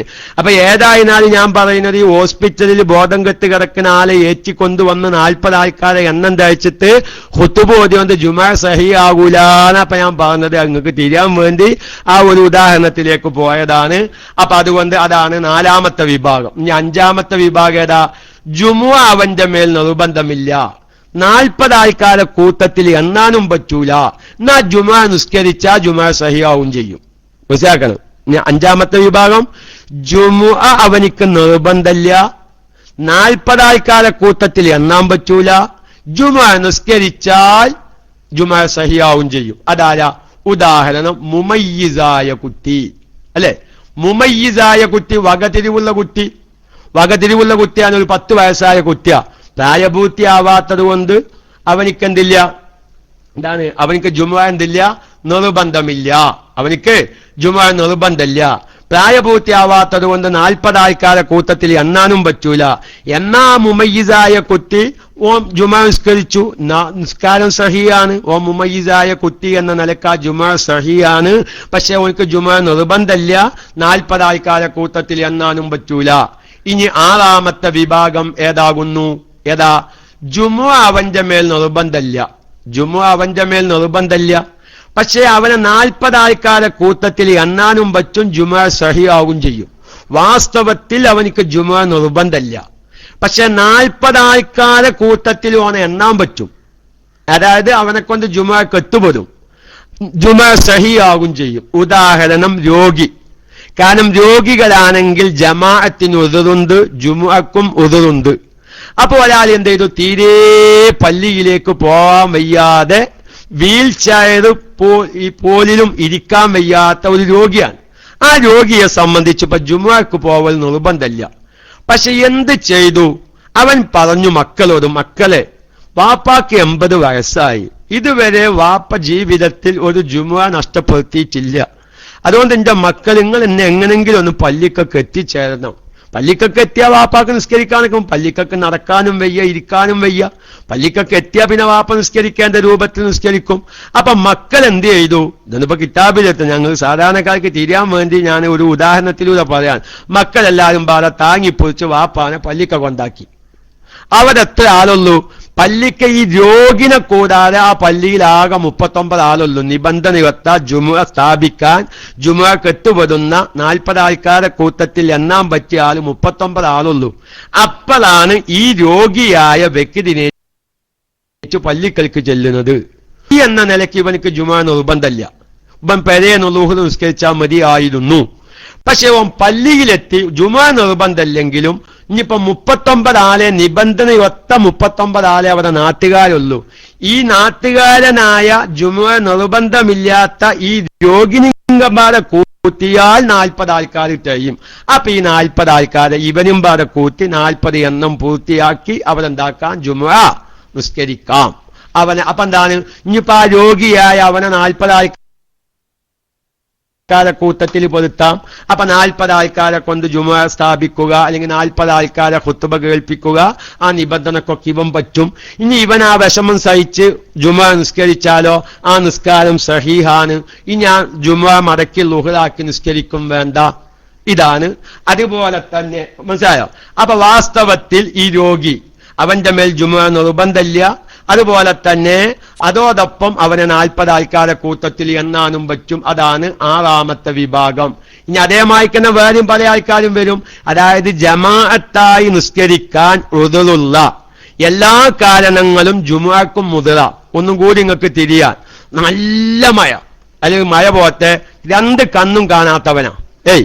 2 കണ്ണും കാണാത്തവനാണ്. അവന്റെ കയ്യ് പിടിച്ച് പള്ളിയിലേക്ക് കൊണ്ടുപോകാൻ പറ്റിയ ഒരാളും ഇല്ല എങ്കിൽ അവനിക്കെന്തില്ല? ജുമുഅ നിർബന്ധമില്ല, ജമാഅത്ത് സുന്നത്തില്ല. ജമാഅത്ത് കാരണം അവൻ ഉദുറുണ്ട്, കണ്ണിന് കാഴ്ച ഇല്ലാത്തവനാണ്. അവന്റെ കയ്യ് പിടിച്ച് പള്ളിയിലേക്ക് കൊണ്ടുപോകാൻ പറ്റിയ ഒരാളില്ല. അല്ലെങ്കിൽ കൂലിക്കൊരാളെ വിളിച്ച് അവനെ പള്ളിയിലേക്ക് ആക്കി കൊടുക്കാൻ പറ്റാവുന്ന ആൾക്കാരൊന്നുമില്ല. പക്ഷെ ഈ സാധുവായ മനുഷ്യൻ എന്ത് ചെയ്തു? മെല്ലെ വെള്ളിയാഴ്ച ജുമുഅ അല്ലേ, ഇതുവരെ ഞാൻ എന്റെ ജുമുഅനും കല്ലത്തായിട്ടില്ല, എപ്പോഴും ഓപ്പറേഷൻ കഴിഞ്ഞപ്പോ കണ്ണ് കാണാതെ പെട്ടെന്ന് കണ്ണിന്റെ കാഴ്ച പോയതാണ്. വല്ലൊരു വദ്യക്കും കുത്തിപ്പിടിച്ച് അങ്ങനെ അരിച്ച് പള്ളിയിലെത്തി. അവൻ പള്ളിയിലെത്തി. വാസ്തവത്തിൽ 2 കണ്ണും കാണാത്തവൻ അവന്റെ കയ്യ് പിടിച്ചു പള്ളിയിലേക്ക് കൊണ്ടുവരാൻ പറ്റിയ ഒരാളില്ല എന്ന നിലയ്ക്ക് ഇവനിക്ക് ജുമുഅ നിർബന്ധമായിരുന്നില്ല. അങ്ങനെ ഈ കണ്ണ് കാണാത്ത ആ ജുമുഅ നടക്കുന്ന മഹല്ലിയിൽ അവർ എത്തിച്ചേർന്നു. പള്ളി കമ്മിറ്റിക്കാരിങ്ങനെ അന്തം വിട്ട് നിൽക്കുകയാണ്. എന്ത് പടച്ചോനെ 39 ആളുകൾ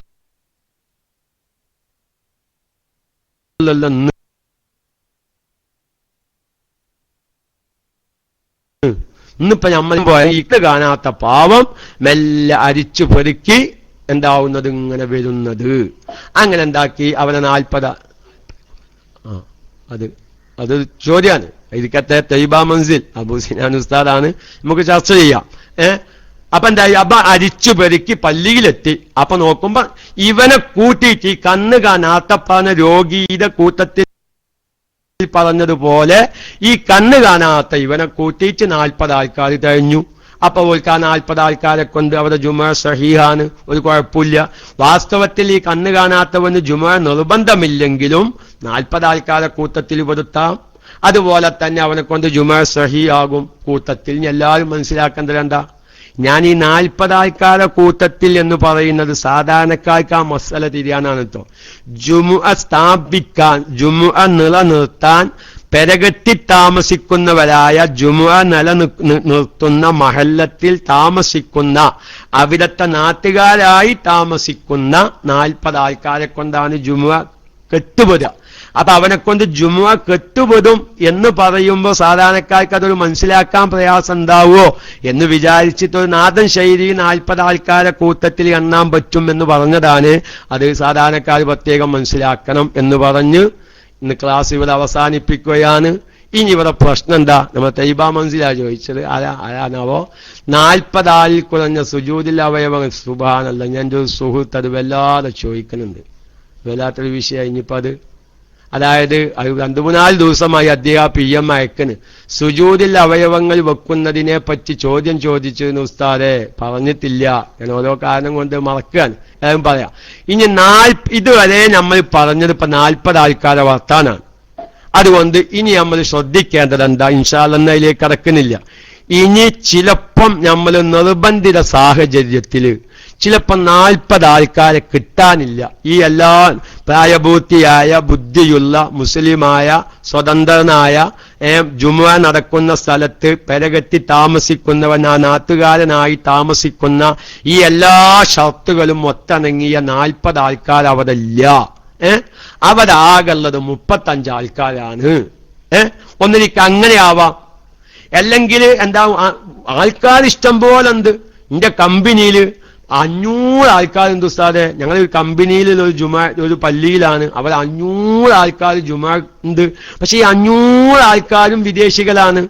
മുസ്തൗത്തിനീങ്ങളായ ജുമാ നടക്കുന്ന രാജ്യത്ത് ആ രാജ്യക്കാരായി താമസിക്കുന്നവർ ഒറ്റ കുട്ടി 500 ആൾക്കാരെ കൂട്ടത്തിലില്ല.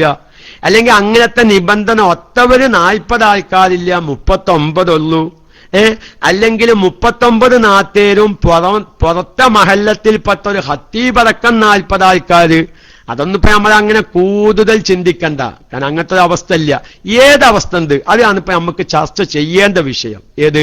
അതായത് ഒരൊറ്റ മുസ്തൗത്തിനീങ്ങള് ആ ജുമുഅ നടക്കുന്ന രാജ്യത്ത് താമസിക്കുന്ന ആ രാജ്യക്കാരായ 40 ആൾക്കാർ തീരെയില്ലാത്ത എത്രയോ വിദേശികളെ കൂടി ജുമുഅ നടക്കുന്ന ഗൾഫ് പല സ്ഥലങ്ങളുമുണ്ട്.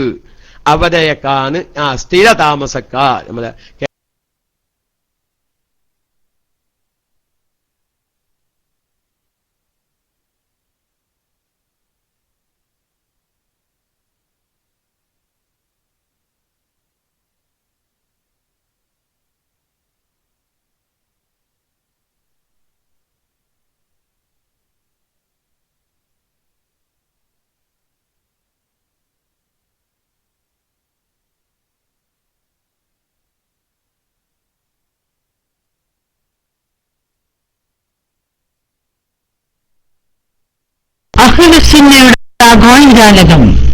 എത്ര PM അയക്കത് എന്ന് പറഞ്ഞാലും ഈ മലയാളം പറഞ്ഞാൽ തിരിയാത്തൊരു 10-20ഓളം PM ഇങ്ങോട്ട് നിറഞ്ഞു കിടക്കുകയാണ്.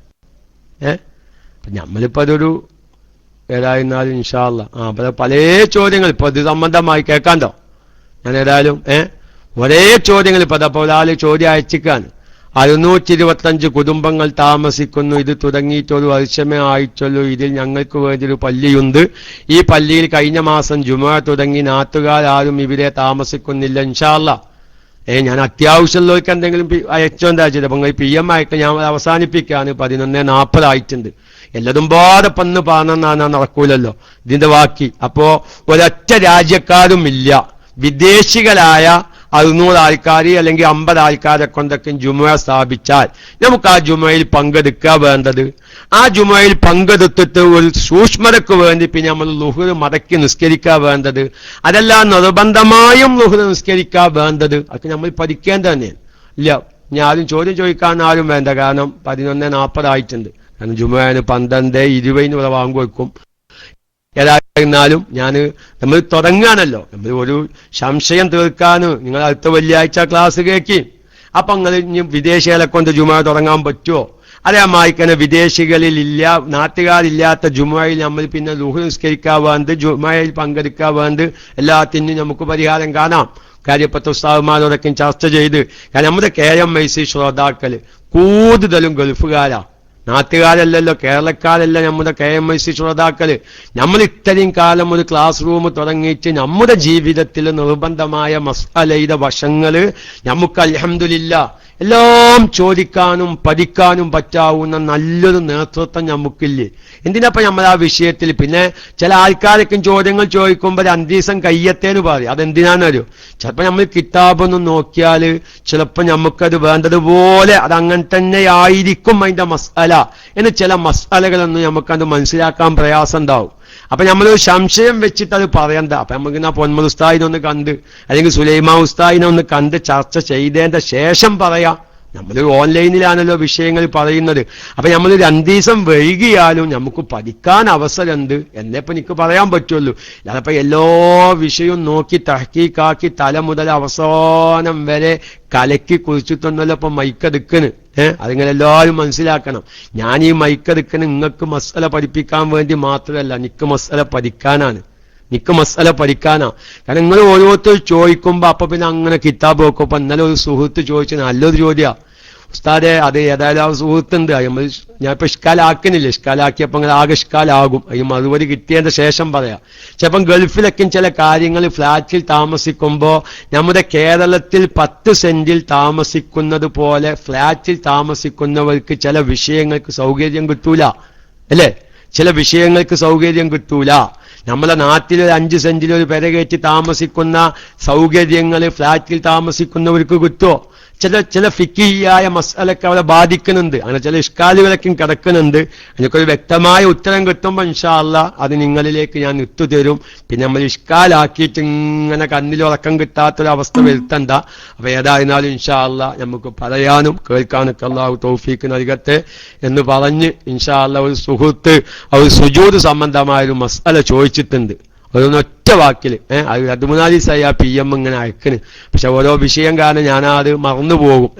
അപ്പൊ ഏതായാലും ഒരാള് സുജൂദിലേക്ക് പോയിട്ട് പെട്ടെന്ന് എന്തോ ഉറുമ്പരിക്കുന്നത് കണ്ട്, അല്ലെങ്കിൽ ഒരു കരിക്കുന്നത് വരുന്നത് കണ്ടപ്പോ പെട്ടെന്ന് തലാണ്ട് പൊന്തിച്ച്. കരിക്കുന്നത് വരുന്നത് കണ്ടപ്പോ ഓൾക്ക് ഉറപ്പായി ഇവിടെ തല പൊന്തിച്ചില്ലെങ്കിൽ മൂക്കുകൂടി കരിക്കുന്നം കേരുന്ന്. എന്നാ ഞാൻ അങ്ങനെ പറയാൻ കാരണം മൂക്കുകൂടെ കരിക്കുന്നം കേരും. കാരണം സുജൂദ് ചെയ്യുമ്പോ മൂക്കിന്റെ പാലം നിലത്ത് വെക്കണം. പക്ഷെ നമ്മളെ മൂക്കും തുല്ലിൽ കൂടെ ഒന്നും കരിക്കുന്നം കേരൂല. കാരണം നമ്മളാരും മൂക്കിന്റെ പാലം നിലത്ത് വെക്കുന്നില്ല. സുജൂദ് ചെയ്യുമ്പോ 7 അവയവങ്ങൾ നിലത്ത് വെക്കൽ നിർബന്ധം. മൂക്കിന്റെ പാലം വെക്കല് സുന്നത്താണ്. അപ്പൊ മൂക്ക് സുജൂദില് ഈ നിലത്തിനോട് അമർന്നിരിക്കണം. അപ്പൊ അമർന്നിരിക്കുമ്പോ പിന്നെ കരിക്കുന്നതിന് രതിക്കാണ്ട് മൂക്ക് കൂടെ കയറാൻ രതിക്കാണ്ട് കയറി ഇറങ്ങാൻ സുഖാണ്. അപ്പൊ എന്ത് ചെയ്തു, ഈ കരിക്കുന്നം വരുന്നത് കണ്ടപ്പോ അല്ലെങ്കിൽ ഒരു ഉറുമ്പ് വെട്ടണങ്ങൾ ധരിക്കുന്നത് കണ്ടപ്പോ തല പൊന്തിച്ചു. എങ്കിൽ ആ സുജൂദിലേക്ക് അവൻ വീണ്ടും മടങ്ങണം. കാരണം എന്താ, സുജൂദിൽ നിന്നും റുക്കൂയിൽ നിന്നും ഉയരുമ്പോ സുജൂദിൽ നിന്നും ഉയരുന്നൂന്ന് കരുതൽ നിർബന്ധമില്ല, റുക്കൂയിൽ നിന്ന് ഉയരുന്നൂന്ന് കരുതൽ നിർബന്ധമില്ല. പക്ഷെ അല്ലാത്തതിനെ കരുതാതിരിക്കൽ നിർബന്ധ. അപ്പൊ ഒരാൾ എന്ത് ചെയ്തു, റുക്കൂ തന്നെ ഇങ്ങനെ ഫാത്തിഹ ഓതുക, പെട്ടെന്ന് ഓന് എന്തോ ഊര കൊളത്തിച്ച് അല്ലെങ്കിൽ ഒരു തണ്ടലിന് മിഞ്ഞപ്പോ അത് ഒരു റുക്കൂലിക്കത് പോയി, അത് റുക്കൂലിക്കായ മാതിരി ആയി. അപ്പോൾ അത് പിന്നെ റുക്കൂ ആക്കി മാറ്റുക, അത് പറ്റൂല. അപ്പൊ എന്തെങ്കിലും യാദർശികമായി പെട്ടെന്ന് എന്തെങ്കിലും വസ്തുക്കളെ കണ്ട് തല പൊന്തിച്ചാൽ അവരെന്ത് വേണം, സുജൂദിലേക്ക് തന്നെ മടങ്ങിയിട്ട് വീണ്ടും സുജൂദിൽ നിന്ന് ഉയരണം. 1. അതാണ് ആ സുഹൃത്തിന്റെ ഒരു ചോദ്യം. മനസ്സിലായിട്ടുണ്ടാവുമെന്ന് വിശ്വസിക്കുന്നു. രണ്ടാമത്തത് എന്ത് ചെയ്തു, സുജൂദിൽ നമ്മൾ ഫസ്റ്റിൽ കൈ വെച്ചു, 2 കൈയും വെച്ചു. പിന്നെ നമ്മൾ എന്തോ എവിടെ ഒന്ന് ചൊരിഞ്ഞപ്പോ ഒരു കൈ പൊന്തിച്ചു. ഒരു കൈ പൊന്തിച്ചിട്ട് പിന്നെ ഒരു കൈ വെച്ചിട്ട് 2 കൈയോ രതിക്ക് വെച്ചിക്കണ് സുജൂദില്. പക്ഷെ പിന്നെ ഓന് തലമ്മ എന്തോ ഒരു ഭയങ്കര ചൊരിന മാതിരി എന്തോ വന്നിരുന്ന മാതിരി. അപ്പൊ ഓന് അതിനൊന്ന് ശരിയാക്കാൻ വേണ്ടി മെല്ലെ ഒരു കൈ പൊന്തിച്ചു. അപ്പം സുജൂദിൽ ഒരു കൈ മാത്രമാണ് സുജൂദിൽ വെച്ചിട്ടുള്ളത്. ഇവിടെ സുജൂദ് സഹിയാകും. കാരണം നിർബന്ധമായി വെക്കേണ്ട രൂപത്തിൽ 2 കൈയും ഒരിക്കൽ വെച്ചിക്കണ്. ഇനി ഒരു കൈ പൊന്തിച്ചു. അല്ലെങ്കിൽ എന്ത് ചെയ്തു, ഇങ്ങനത്തെ ഞങ്ങൾ ചെയ്യാൻ വേണ്ടിയിട്ടല്ല. ഒരു കൈ ആദ്യം വെച്ചു, എന്നിട്ട് കുറെ കഴിഞ്ഞിട്ടാണ് പിറ്റത്തെ കൈ വെച്ച്, അതുകൊണ്ടൊന്നും കുഴപ്പമില്ല. പക്ഷെ അങ്ങനെയൊക്കെ യാദർശികമായി ചിലപ്പം എന്താക്കാം, സംഭവിക്കാം. ഇനി ഉദാഹരണം പറയാം, നമ്മുടെ കീശയിൽ കുറെ പൈസ ഉണ്ട്, പോക്കറ്റിന് കുതുക്കിടാൻ മറന്നു. നമ്മൾ രതിക്ക് സുജൂദിക്കാണ്ട് പോയി. ഇനി അപ്പോഴാണ് ഈ പോക്കറ്റിന് ഈ നോട്ടും കെട്ടി റിയാലാണ്, 100 50 റിയാല് കീസേന്ന് നിലത്തേക്ക് വിൽക്കാൻ പോവുകയാണ്. നിലത്തേക്ക് അത് വീണിട്ടുണ്ടെങ്കിൽ നല്ല സ്പീഡിൽ ഫാൻ തിരിയാണ്. അപ്പൊ അത് കാറ്റടിച്ചിട്ട് അങ്ങനെ അത് പാറിപ്പോകും. അപ്പൊ എന്ത് ചെയ്തു, സുജൂദിൽ 2 കൈയും വെച്ചതിന് ശേഷം ആ കാശ് കീശേന്ന് പാറിപ്പോവാതിരിക്കാൻ വേണ്ടി ഒരു കൈ എടുത്ത് മെല്ലെ കീശമ്മക്കാണ്ട് വെച്ചു. ഇങ്ങനെയൊക്കെ ആവുമല്ലോ, ഇങ്ങനൊക്കെ അവസരങ്ങൾ വരാം. അപ്പൊ 2 കൈയും സുജൂദിൽ വെച്ചു, കുറച്ച് കഴിഞ്ഞിട്ടൊരു കൈ പൊന്തിച്ചു. അതുകൊണ്ടൊന്നും നിസ്കാരം സുജൂദ് സഹീആവാതിരിക്കില്ല. അങ്ങനത്തെ നിർബന്ധിത സാഹചര്യത്തിൽ ചിലപ്പോൾ ചെയ്യേണ്ടി വരും എന്ന് മാത്രം പറഞ്ഞ് ഉസ്താദ് പിന്നീട് പറഞ്ഞാൽ മതി ഇൻഷാ അല്ലാഹ്. ഒരുപാട് ചോദ്യങ്ങൾ ഇതുമായി ജുമയുമായി ബന്ധപ്പെട്ട 40 ആൾക്കാർ കഴിയാത്ത വിദേശികൾ മാത്രം നിലനിൽക്കുന്ന ഇനി 2 ആളെ കൊണ്ട് ജുമ, 4 ആളെ കൊണ്ട് ജുമ, 16 ആളെ കൊണ്ട് ജുമ, 25 ആളെ കൊണ്ട് ജുമ, അങ്ങനത്തെ ജുമയൊക്കെ ആണെങ്കിൽ പിന്നെ നമ്മൾ ലുഹർ മടക്കി നിസ്കരിക്കണോ അതല്ല സൂക്ഷ്മതയ്ക്ക് വേണ്ടി നിസ്കരിക്കണോ പോലത്തെ ചർച്ചകളൊക്കെ ഇൻഷാ അല്ലാഹ് കേൾക്കാനും പറയാനൊക്കെ അല്ലാഹ് തൗഫീക്ക് നൽകുമാറാവട്ടെ. ചോദ്യകർത്താക്കൾ ക്ഷമിക്കണം. ഓരോന്നും നമുക്ക് ആവശ്യമുള്ള തലാഖിന്റെ ഒക്കെ മസലുണ്ടല്ലോ, അതൊക്കെ എത്രയോ സാധാരണക്കാർക്ക് ചിലപ്പോൾ ഒന്ന് വെള്ളിയാഴ്ച ഉപകാരം ചെയ്യും. വെള്ളിയാഴ്ച ഇങ്ങനെ ജുമാനസ്കാരം കഴിഞ്ഞിട്ട് ഇങ്ങനെ ഭാര്യനോട് ചൂടാകാൻ വേണ്ടി കാത്തിരിക്കുന്ന ആൾക്കാരുണ്ടാവും. അങ്ങനത്തോലൊക്കെ അത് കേൾക്കുമ്പോൾ ഏതായാലും ഞാൻ ചൂടാവുന്നില്ല, ഇനി എന്തെങ്കിലും 37 പറഞ്ഞ് നിന്റെ തൊള്ളേന്ന് എന്തെങ്കിലും വന്നു പോയാൽ വെറുതെ ഒരു കുടുംബ ബന്ധം തകരല്ലേന്ന് ഒരാൾ നമ്മൾ ആ ഒരു ക്ലാസ് കേട്ടിട്ട് ചിന്തിച്ചാൽ നമുക്ക് എത്ര ബറക്കത്ത് നമ്മുടെ ഈ ക്ലാസ് റൂമിന് കിട്ടും. അപ്പം അതൊക്കെ ഇങ്ങനെ സന്ദർഭത്തിനനുസരിച്ച് ഉണർത്തിയതാണ്. അതിനൊക്കെ വെറുപ്പ് തോന്നുന്നുണ്ടെങ്കിൽ ഞാൻ അവരോട് ക്ഷമ ചോദിക്കുന്നു. വെറുപ്പ് തോന്നാത്തവരോട് പ്രത്യേകം ദുആ ചെയ്യണമെന്നും ഞാൻ പറയുന്നു. ബാക്കി കാര്യങ്ങൾ ഇതിന്റെ കാര്യങ്ങൾ ഈ ജുമയുമായി ഇനി ബന്ധപ്പെട്ട മസാലകൾ ഇൻഷാ അല്ലാഹ് മരിച്ചില്ലെങ്കിൽ നമുക്ക് അടുത്ത വെള്ളിയാഴ്ച കേൾക്കാം. നാളേക്കും ക്ലാസ് ഉണ്ടാവും, അത് വേറെ വിഷയങ്ങളായിരിക്കും എന്നും ഉണർത്തി ദുആ വസിയത്തോടെ അല്ലെങ്കിൽ മൈക്കയിലേക്ക് വരണം. ചോദ്യകർത്താക്കളാണെങ്കിൽ ഇപ്പോൾ ചോദ്യം സ്വീകരിക്കുന്നതല്ല. 11:45 ആയിട്ടുണ്ട്. ഇനി 35 മിനിറ്റ് കൂടിയ ജുമയ്ക്ക് ബാക്കിയുള്ളൂ. ദുആ വസിയത്തോടെ അസ്സലാം അലൈക്കും അസ്സലാം റഹ്മത്തുള്ളാഹി തആല വബറകാതുഹു. അൽഹംദുലില്ലാഹ് അസ്മി അൽഹംദുലില്ലാഹ്. ശുക്ര യാ ഉസ്താദ്, ജസാക്കല്ലാഹു ഖൈറൻ ജസാ. യാ ഉസ്താദിന നല്ലൊരു വിഷയം, ജുമാ ഇന്നത്തെ ദിവസത്തെക്കുറിച്ച് തന്നെ വളരെ വ്യക്തമായിട്ട് നല്ല രീതിയിൽ അത് ഉസ്താദ് നമുക്ക് പറഞ്ഞു തന്നു. റബ്ബ് സുബ്ഹാനഹു വ തആല സ്വീകരിക്കുമാറാകട്ടെ. ഉസ്താദിന് അല്ലാഹു ആഫിയത്തുള്ള ദീർഘായുസ്സും ഹിമ്മത്തും നൽകുമാറാകട്ടെ. ഉസ്താദിൻ്റെ ജോലിയിൽ അല്ലാഹു ബർക്കത്ത് കൊടുക്കുമാറാകട്ടെ. ഉസ്താദിൻ്റെ ഉമ്മയുടെ അസുഖം അല്ലാഹു പരിപൂർണ്ണ ഷിഫ നൽകുമാറാകട്ടെ. ആഫിയത്തുള്ള ദീർഘായുസ്സ് അല്ലാഹു കൊടുക്കുമാറാകട്ടെ. ഉസ്താദ് എപ്പോൾ സമയമുള്ളുമ്പോൾ നമ്മുടെ ക്ലാസ് റൂമിൽ വന്നുകൊണ്ട് നല്ല നല്ല ഉപദേശങ്ങൾ തരാനും നല്ല നല്ല കാര്യങ്ങൾ പഠിപ്പിച്ചു തരാനും ഉസ്താദ് സമയം കണ്ടെത്തുന്നുണ്ട്. റബ്ബ് സുബ്ഹാനഹു വ തആല ഇതിനെല്ലാം അർഹിക്കുന്ന പ്രതിഫലം അല്ലാഹു നൽകുമാറാകട്ടെ. നമ്മുടെ ഒരിക്കലും നമുക്ക് മറക്കാൻ കഴിയാത്ത ആളാണ് നമ്മൾ ഉസ്താദ്. ഇൻഷാ അല്ലാഹ് എല്ലാവരും ഉസ്താദിന് വേണ്ടി ദുആ ചെയ്യുക, എപ്പോഴും ദുആ ചെയ്യുക. ഉസ്താദിൻ്റെ ഉമ്മ സുഖമില്ലാതെ കിടക്കുന്നവർ നമുക്കറിയാം. എല്ലാവരും എപ്പോഴും ദുആ ചെയ്യുക. നമ്മുടെ ഉസ്താദന്മാർക്ക് എല്ലാ ഉസ്താദന്മാർക്കും അല്ലാഹു ആഫിയത്തുള്ള ദീർഘായുസ്സും ഹിമ്മത്തും നൽകുമാറാകട്ടെ. ഇൻഷാ അല്ലാഹ് അഷറഫ് ഉസ്താദ് എത്തിയിരുന്നല്ലോ. ഉസ്താദ് ഫ്രീ ആണെങ്കിൽ ഇൻഷാ അല്ലാഹ് മൈക്കിൽ വന്നാലോ? മാഷാ അല്ലാഹ് ലത്തീഫാജിക്കുണ്ട്. ഇൻഷാ അല്ലാഹ് മൈക്കെടുത്തോളൂ. ഞാൻ മൈക്കിൽ ലിസ്റ്റ് ചെയ്യുന്നു. ആരെങ്കിലും ഒരാൾ മൈക്കെടുത്തോളൂ. ഇൻഷാ അല്ലാഹ് ലത്തീഫാജിക്ക് എടുക്കുകയാണെങ്കിൽ ഇൻഷാ അല്ലാഹ് കഴിഞ്ഞിട്ട് അഷറഫ് ഉസ്താദ് ഇൻഷാ അല്ലാഹ് മൈക്ക് തുടരുന്നു വിചാരിക്കുന്നു. ദുആ വസിയത്തോടെ അസ്സലാമു അലൈക്കും വറഹ്മത്തുള്ളാഹി തആല വബറകാതുഹു.